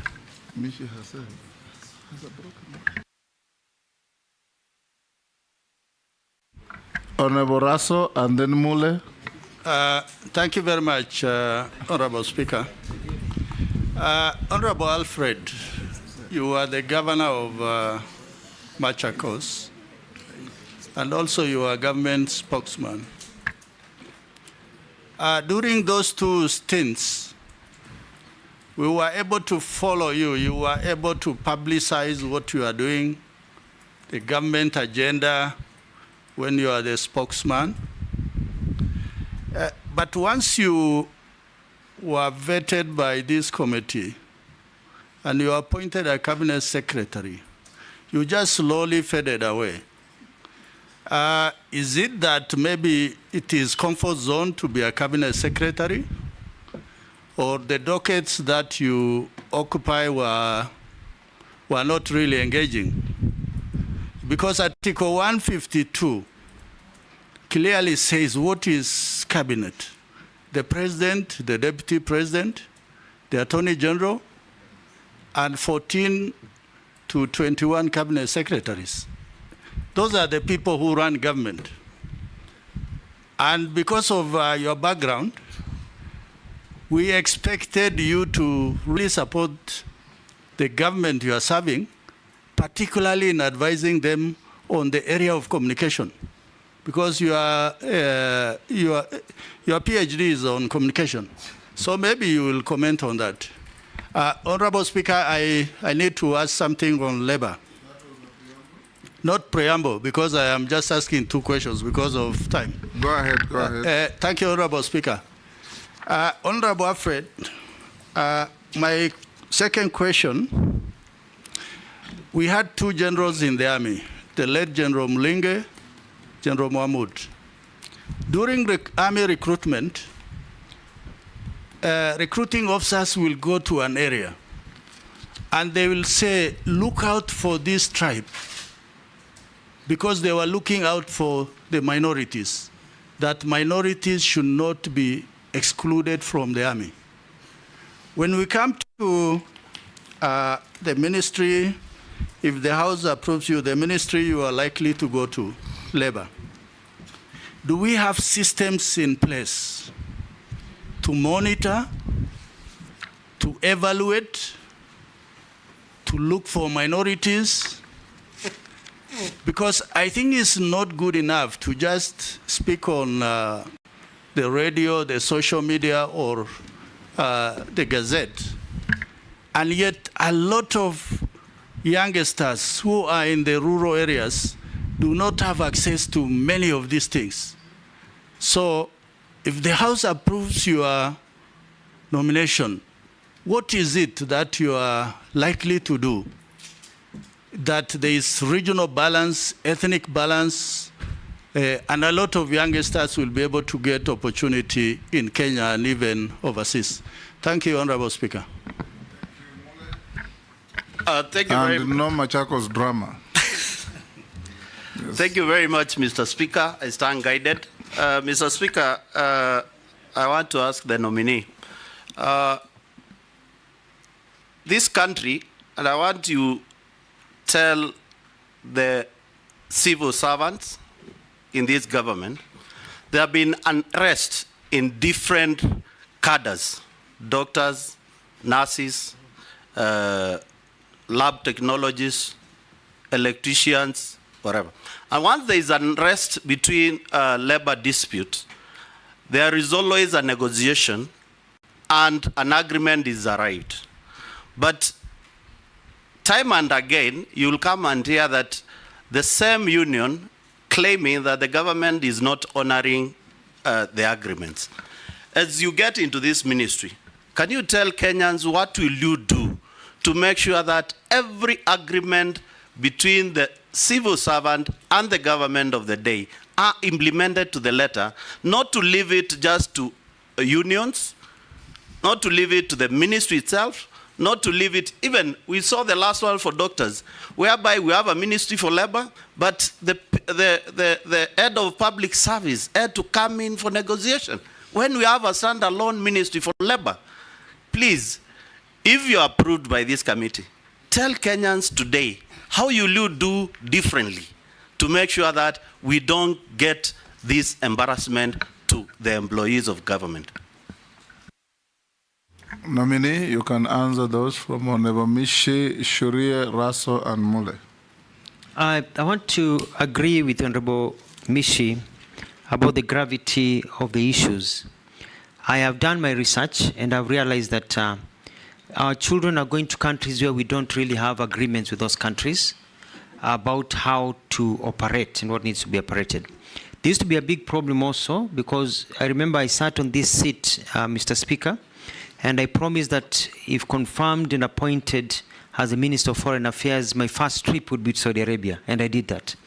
I went to Saudi Arabia, I met Kenyans, I met people who are suffering, and we started the process of changing, and a bilateral labor agreement is to be signed between Kenya and Saudi Arabia and some of these countries, which I will push for. One of the things that I would like to do is also get lawyers, our lawyers from the Attorney General's office, to go to some of these countries and study and understand their laws. Because we need to know what we are dealing with.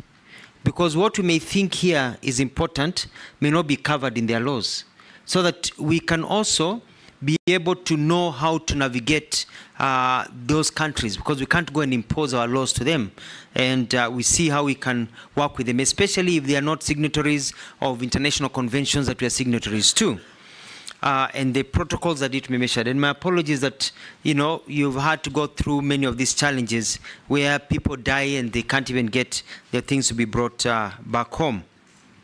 It is also important about online job seekers, going with the question by Honorable Ishungwa. It's all about communication, people to know how to do it. But I want to set up a proper portal that will answer many things, so that you look at available opportunities, but also to weed out all these crooked agencies.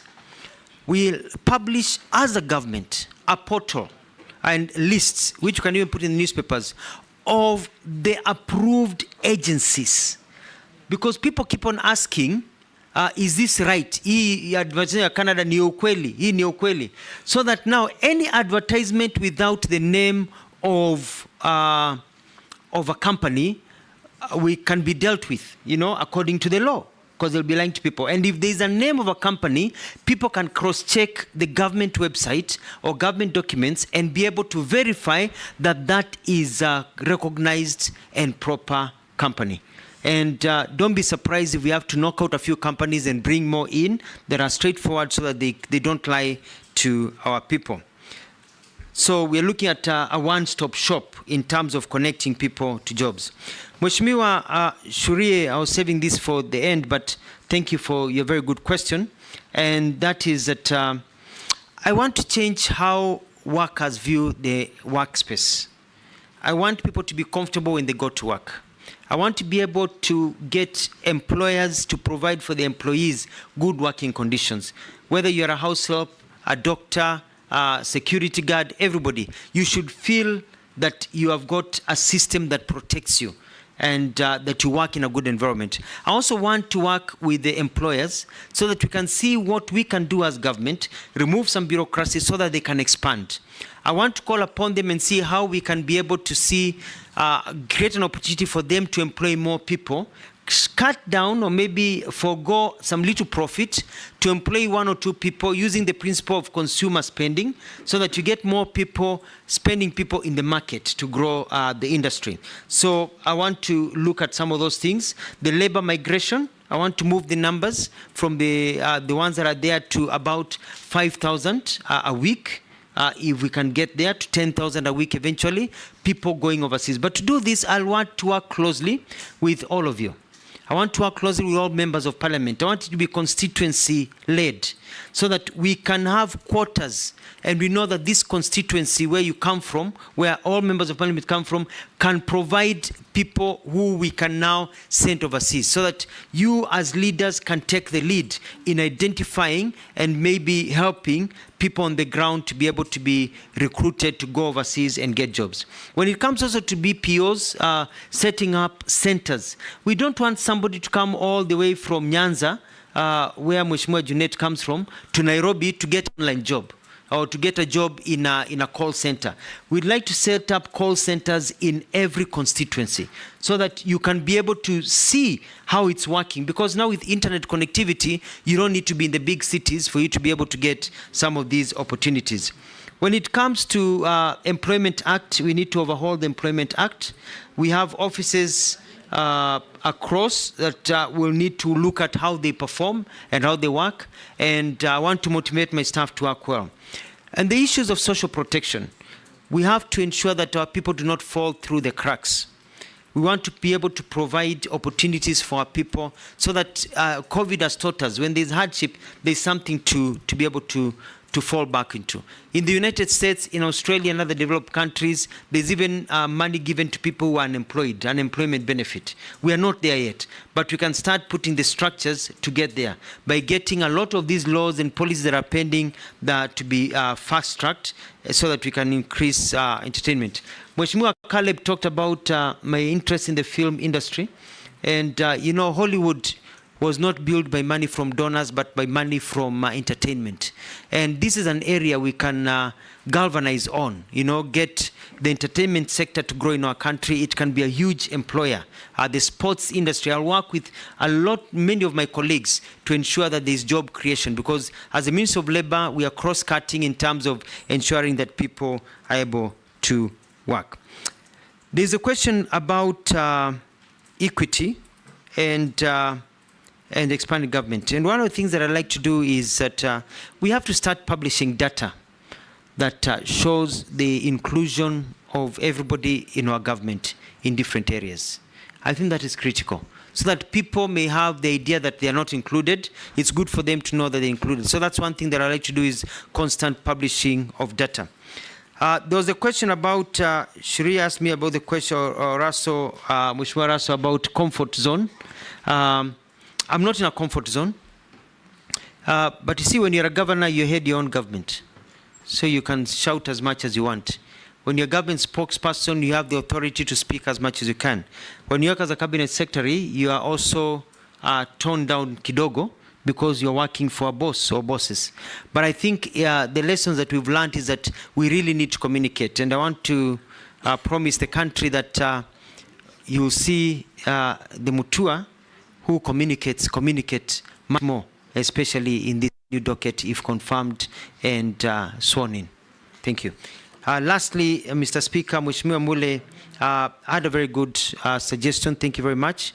And the civil servants' unrest and the work conditions. The Labour Ministry will be dealing as an arbitrator, even looking at the public service and holding the public service to account in terms of what they do in terms of these agreements. I saw it in Machakos. As soon as I enacted the agreement that we had agreed on, the nurses and doctors were very happy with me. They took their riots elsewhere. So don't enter into an agreement, is what I'll be telling everybody, that you know you cannot meet. You know, and it's good. And our Kenyans are reasonable, especially if you meet them early. And it is harder to sort out an issue when people are on the streets. It is easier to sort out an issue before a strike notice is issued. And I'm going for that early warning system, so I can work with the industry. And some of them have already reached out to me.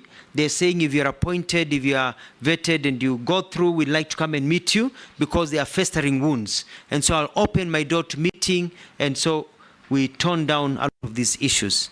I submit. Chairman. Nelson Koech. Yes, Posing. Yeah, thank you, Speaker. Nominee Honorable Mutua. My question is this: if you look at the ministry, or when people look at the ministry you are going in, not your ministry, should you be approved? Ministry of Labor and Social Services. People only see the minister. There's an argument that people only see the minister during strikes.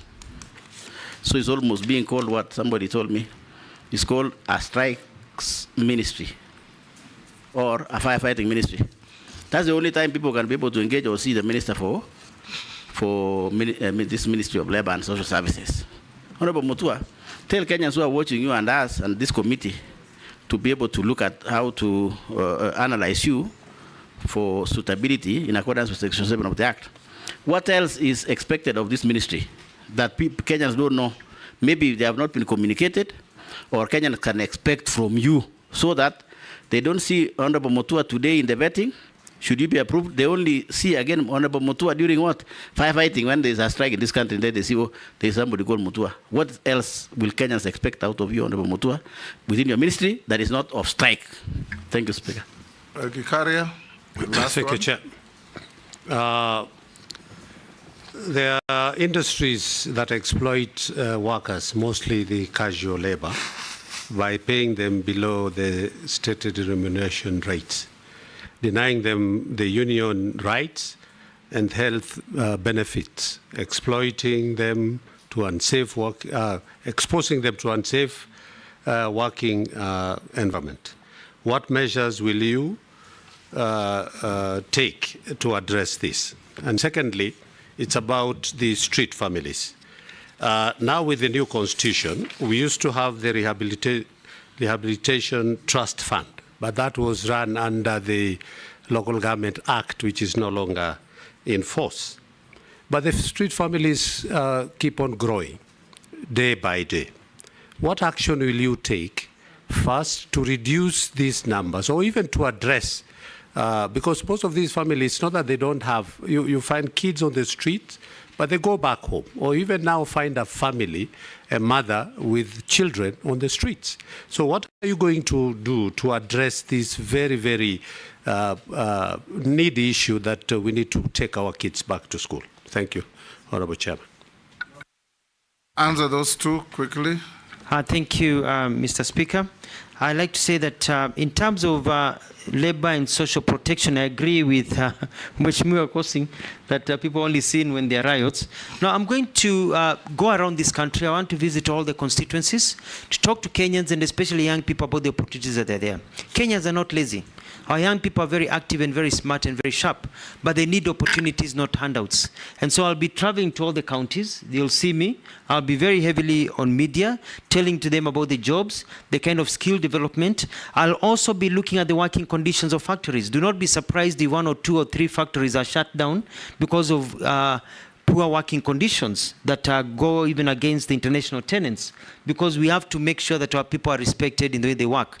In terms of even employment and the benefits, there's the issue of the 6% increment that the president offered that is still pending, and it's I think it will be on my desk. I'll be able to sit down with FKE. I've had a chat with Kotu, Mheshimiwa Atwoli. I've talked to the employers. We're looking, and they have told me all the problems as I was doing my research, and I'll be able to sit down, bring everybody together, and gazette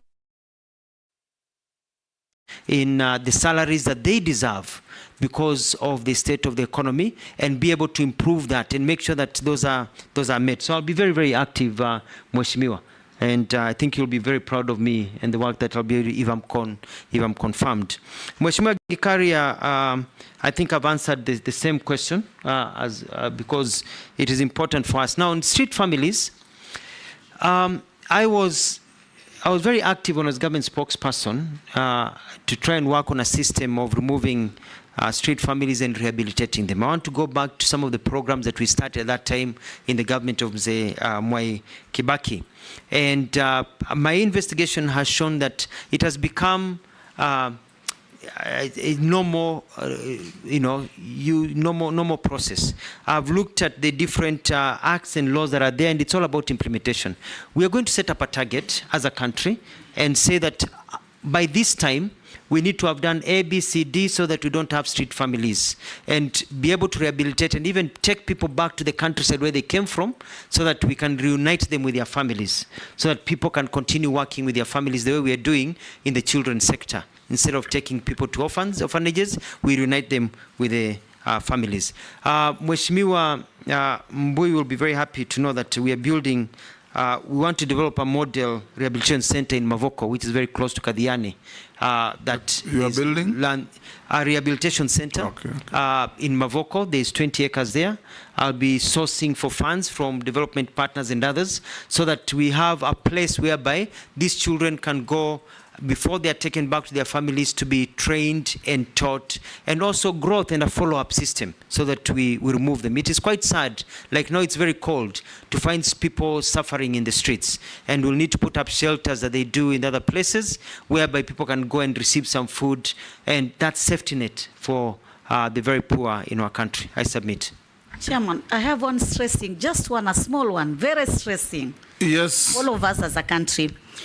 Kuna hili swala moja, waziri mteule, iwapo utachaguliwa katika wizara hii ya wafanyakazi, kuna swala nyeti ambalo wafanyakazi wa EPZ walijiunga katika chama cha wafanyakazi, na hivyo sasa kufikia sasa wafanyikazi 4,000 wamefutwa kazi katika viwanda viwili vya EPZ huko eneo bunge la Changamwe kwa kujiunga na chama cha wafanyikazi, na hata wizara yako ina taarifa hiyo. Kwa hivyo tunaomba iwapo utaweza kuchaguliwa, uangalie swala hili litaweza kutatuliwa na kuona haki za Wakenya hawa zimefanikishwa. Asante Mheshimiwa Spika. Yes, Owen. Honorable Speaker, the nominee, briefly, just tell us about your vision for the NSSF. I think it is an area that has not been touched. Daud. Thank you, Mr. Speaker.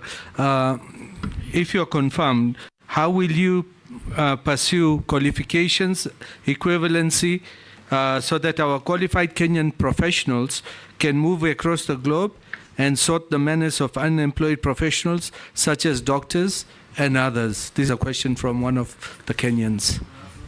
There's one. Thank you, Honorable Speaker. Just a quick one. Nominee, National Employment Authority. No wonder you didn't know whether it exists.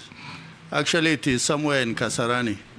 Just in case you are confirmed, it must be at a central place where all Kenyans will be able to access it. Chair. Just one, Mheshimiwa Speaker, just one from a Kenyan. On the collective labor bargaining agreements, wondering why they are never implemented, and that's what makes workers keep on seeking attention of the authorities every other day, and especially the presidential pronouncements on Labor Day. There is always an increment, but it's never implemented. Like last time is 6%, or is it 8%? But up to now, it's not been implemented. So what difference are you going to make in that regard? Nice. Chair. Someone is asking, there are quotas for people living with disability in the constituencies for a certain number of people living with disability to get the stipend. And the question is, where do we take the rest in our country? Just like the old who, when they turn 70, it should be automatic upon medical confirmation, then all people living with disability in our constituencies should be taken on board. And the last question is, kindly ask Alfred Mutua this question. Upon confirmation, you should go to those foreign countries and negotiate with tech companies to allow Kenyan citizens work for them from Kenya without using VPNs and residential proxies. There are a lot of job opportunities in the tech industry, but we can't access them due to location restriction. There are very many, from transcription, captioning, machine learning, data entry, chatting, software development, etc., instead of exporting labor. Chair. We must. Thank you. somewhere. Yes. This is from a Kenyan who actually states that the nominee is excessively abrasive, especially to junior officers, and quotes an incident at the Ministry of Foreign Affairs and Diaspora where you actually threw out officers from the parking lot for no good reason whatsoever and without any consultations. These were junior officers. Is that true? Speaker, just one from the teachers. Yes, Mole. This is from the teachers' fraternity in Kenya. They are asking, let them, you tell them how you will avert the incoming strike, because you have said you want to arrest the strikes before they happen. So they want to hear the mechanism which you will use when you are approved. Then they are also saying that kindly ask Dr. Mutua, he made pronouncement that resulted up on Kenyan troops going to Haiti when he visited the US. Does he regret making such deals which later landed him in trouble with the head of state to the extent he was shifted to another docket? How true that it is, I don't know, but it's from the public. That you, Mole, you are not being fair to Mutua, the nominee. The Kenyan police going to Haiti was approved by Parliament, so it can't be his responsibility. Yes. Yeah, it's only one short one on. There's a constituents asking about what the nominee will do if approved about those rogue labor officers who are at the ground there, who are compromised by most of these industrialists. Yes, nominee, can you very quickly respond to those? Thank you, Mr. Speaker. I'll start with the Honorable Esuda's issue about quotas for people with disability. It is true. It is quite unfortunate, and I find it very, in my research, unfair that you're only giving to a certain percentage in a household and not to everyone. So one of the things I'll do is make sure that it is everyone that is covered, and we roll it out according to the finances that we have. It should go to all, not just few. The President has given directives that we increase the numbers by 500,000, and I'm going to make sure that these are captured in there. The other thing is to work also with Parliament to see, not Parliament, but Treasury, the monies that are recovered out of attrition, people die, so they can be rolled into other programs without them having to go back to Treasury and never coming again. In terms of tech, that's what I was talking about, the BPOs. And yes, I'll travel. I'll send meetings. I don't even have to go anywhere anymore because you can travel by Zoom nowadays and get those jobs here. We need the jobs here. In as much as we also want Kenyans to go overseas, we want to have those jobs in Kenya. And so we're going to remove all the bottlenecks, and I'll have a cabinet paper to remove the bottlenecks and provide opportunities for people here. Murugara, you had a question about being abrasive. That is somebody just being mischievous and trying to use this house. People love me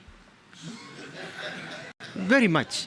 All my employees, you go to Ministry of Tourism, you go to Foreign Affairs, you go to everywhere I've worked, employees love me. Allow them to say so. I'm very, self-declaration. Yes. Because I really care. And I've always talked about the welfare of employees. One time I'm on record asking, inakuasha nini kama mwenzako anapata nyongeza ya mshahara ama anapata cheo nyingine? Inakuasha nini if your fellow worker moves forward? Why do we keep on constraining people so they cannot get promotions? Why does it, that person is a father and a mother to somebody else? So I have very good working conditions. What happened in Foreign Affairs, and Mheshimiwa Speaker, you know, you've served there, is that there are vehicles all parked outside the parking lot, such that it looked like a car park instead of an office, because they have parking lots. And when I got in, I said, you cannot have the image of the foreign office where you have ambassadors coming, foreign dignitaries, and the cars are covering everywhere. Looking like a terminus. Yeah, looking like a terminus. And so we said we move the cars away, and the ministry to provide another place for the cars to be parked. And that is what has happened. But you know, people, they don't want change. They want that comfort, and they didn't understand. Now, if you try to take the cars back there, they'll fight you. They'll tell you, no, we like it the way it is now, because it looks better. So it was a good move. That is somebody who is just mischievous and trying to take these opportunities. But I remember when I left Foreign Affairs, some officers came to see me and they were crying. They were sad I was leaving. So I don't understand about being abrasive. I'm very, very polite to everyone. About the teacher strike, Mheshimiwa Mule, I'm going to call for a meeting if I go through this process and meet with them. And I want to tell teachers in this country that I will listen to you. I respect teachers and will iron out. There are no issues, because even if you do a strike, even if you do maandamano, you will still have to sit down. Why don't we sit down early and sort these issues? And I'm very fair, and I'll ensure fairness. And in terms of the issues of qualifications and verification, we have a skill development system that I've studied and I've looked at it. I'm going to enhance it, because what happens is that you want to be a doctor in Australia, even though you're in the Commonwealth, you still have to go through rigorous testing. And so it's to enter into agreements that you can go and work in these other places without having to go through the same retesting. But that is also improving the quality of how we do things in our country. Submit. Nominee, I've also received a few issues from Kenyans out there watching this. They ask, will you ensure that employees insure their employees? So the employers insure their employees. What are you going to do about skewed funding between Child Welfare Society and Children's Department? UHC staff who have been on contract for long with half salaries, what are you going to do that? Where some elder Kenyan has said I think to all of us, where are the issues of older persons in this interview? If confirmed now to you, what will you do for the welfare of older people in Kenya? Another you asked? Okay, Robert asked that. Another person, I think this must be from Naivasha, there's serious labor problems in the flower sector. What will you do if confirmed? Another one says, what will the nominee do, or what does he say about the minimum wage proposal of 30,000 for security workers? Another one, and this is says contractual jobs in Kenya don't have retirement benefits. What will you do about it? And the last one, can you consider establishing a national employment oversight authority? Those are a few. Some that I've received have already been raised by members in the committee. Thank you, Mr. Chairman. And as I talk about employment, employers, and ensuring the employees, this is something that I'm going to look at very important, very carefully, because it goes hand in hand with things and with the question that I did not answer of NSSF. And it is important because you realize that if you work for a company and they are not able to provide you enough income to be able to get private insurance, and you're not able to get into the government insurance, then there needs to be a way of plugging it in. We have to be very careful that also we don't scare employers away in terms of the cost of doing business in our country. So it's a balancing act, so I'll be able to look at that. NSSF has a portfolio of about 400 billion, and we want to grow that to $1 billion by being creative in where we invest, even outside the country. We have seen other countries come and invest in our country. They have pension funds, so we can grow money for the pensioners. And also be able to turn around the 3 months that are now the 13 days to 24 hours, so that when you exit, you can get your pension. But unfortunately, Mr. Speaker, if you're not a member of parliament in this country or a senior government official, when you leave, you get nothing. You get very little. So we want to push it such that now, at least we have a system whereby you can be getting 60% of the pension you are getting, not the 3 or 5 or 10% that people are getting, so that your life continues. Si unatoka kazini alafu unachakaa, unaanza kuparara, because your life has just taken a dive, so that you're able to save. But to get that, we need to get a saving culture. Only 3.3 million people in this country have a pension scheme. We have to get that, and there's different initiatives that are there to get the other sectors into saving. And I'm going to run a campaign of encouraging people to save, being asked, well, how much have you saved? It doesn't matter. It can be 20 shillings or 50 shillings or 100 shillings. We need a saving culture, because ujana ukama moshi ukienda urudi. One day we all grow old. And so if you grow old and you don't have a kitty you've been saving and you've been eating everything, then you'll end up in the street. And the culture nowadays is not like the other one. You know, the Gen Zs are growing up and moving on in their lives. They'll not be there to take care of us when you grow old. So I'm going to get into a communication program for Kenyans to know, when you eat something, if you have 3 mangoes, please put one aside and eat 2 for another day, to get that culture. I've heard about the staff of UHC. I'm aware because we piloted that also in Machakos. I'll also be looking into that. The older persons, one of the things that I like to do is look at how we can give benefits to older people. In many countries, you find there are benefits. For example, in the United States, where after you pass a certain age, you get a card. That card allows you to even get into some public transportation for free. That even allow you at that particular age to get a discount, so that when you go shopping at a shopping mall, or you go shopping at a center or somewhere, or you go buy something, or if you're seeking a government service, you show your card and you get a 10-20% discount, because you're at an age where you're not earning an income. You're actually using your pension. So I'd like to introduce that, so that our old people have a card that you can use to get a discount. That will cushion you in terms of social protection. I've heard about the flower issues in Naivasha, and the also bulk of these old people, nominee, are in the rural areas. In the rural areas. Where will they get discounts in villages in Turkana? Well, it's also when they seek government pilot services. probably from senders, but also pay attention to the rural areas. Yes, we'll find ways, and but I think the main thrust here is the intention, and the intention is that our older generation need to have a way of cushioning them. They served us; they are our parents.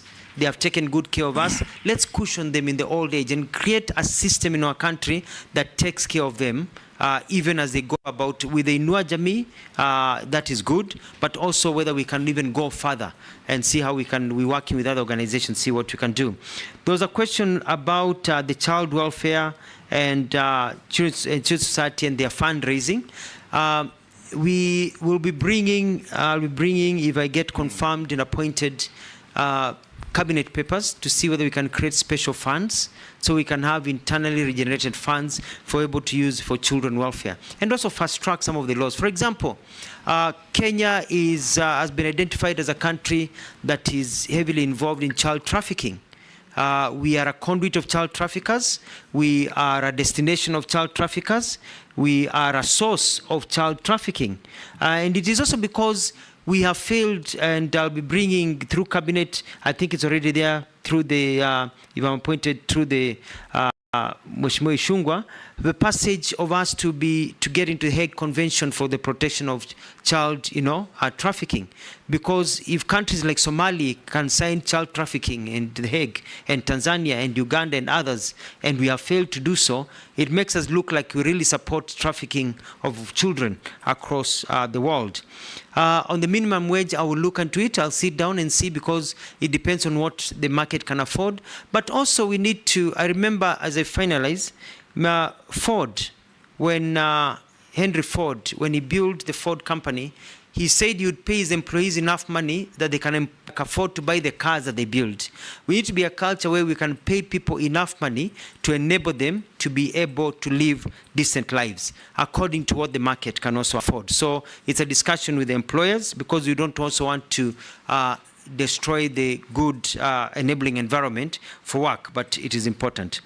On contractual benefits and job referral, I've taken note, and it's something that I will look at. I submit. Thank you, Nominee. The last two issues I want to put to you. On the issue, as a follow-up to Honorable Mishi's issue about Saudi Arabia. Yes. What you probably will need to do is check out on a country like Philippines. It is the largest exporter of non-professional workers in the world. Anywhere you go in big hotels, you'll find Filipino workers, happy, decent. Find out what mechanisms and legal regime they operate between Philippines and the countries they work. Anywhere you go, perhaps if you go to the moon, you'll find a Filipino worker. The last one, you've talked about NSSF. You can borrow a leaf from our neighbor Tanzania. What Tanzanians do, all the big money held by NSSF, they have engaged with the Minister of Foreign Affairs, and instead of government buying property as missions, it's NSSF that buys those properties and owns them. So the government then pays NSSF rent at source. You reduce yourself from the problems of foreign exchange, and instead of paying foreign exchange to another country, you're paying in local currency at the rates of those countries to your own NSSF.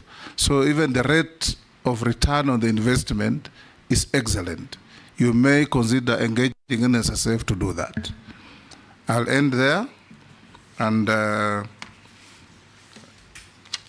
after we finish, you will see our secretariat. They have some mismatch with your documents, so that you can put them in order for the record. I want to ask you a few last questions. Do you have any, have you ever been mentioned adversely in any integrity-related report or investigations? Forget about your Machakos shenanigans? No, I have never. Yes. Do you hold any leadership position in any political party within Kenya? No, I do not. What is your net worth? Net worth is 462 million shillings. Made of? Made of assets that I have, like homes, land, where I do some bit of farming, and a few businesses that I have. Thank you. Thank you, Alfred. Make sure before you leave, you sort out your documentation with the Secretariat, so we can release you to go back to your other duties.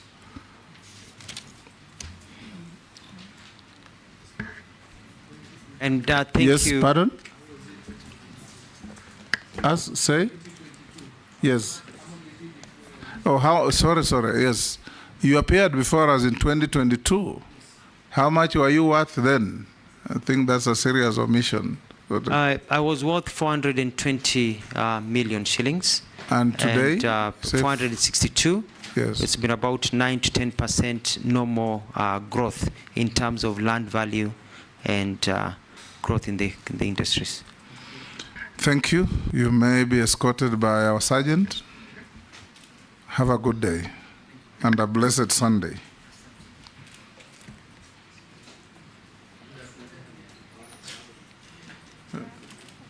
Pardon?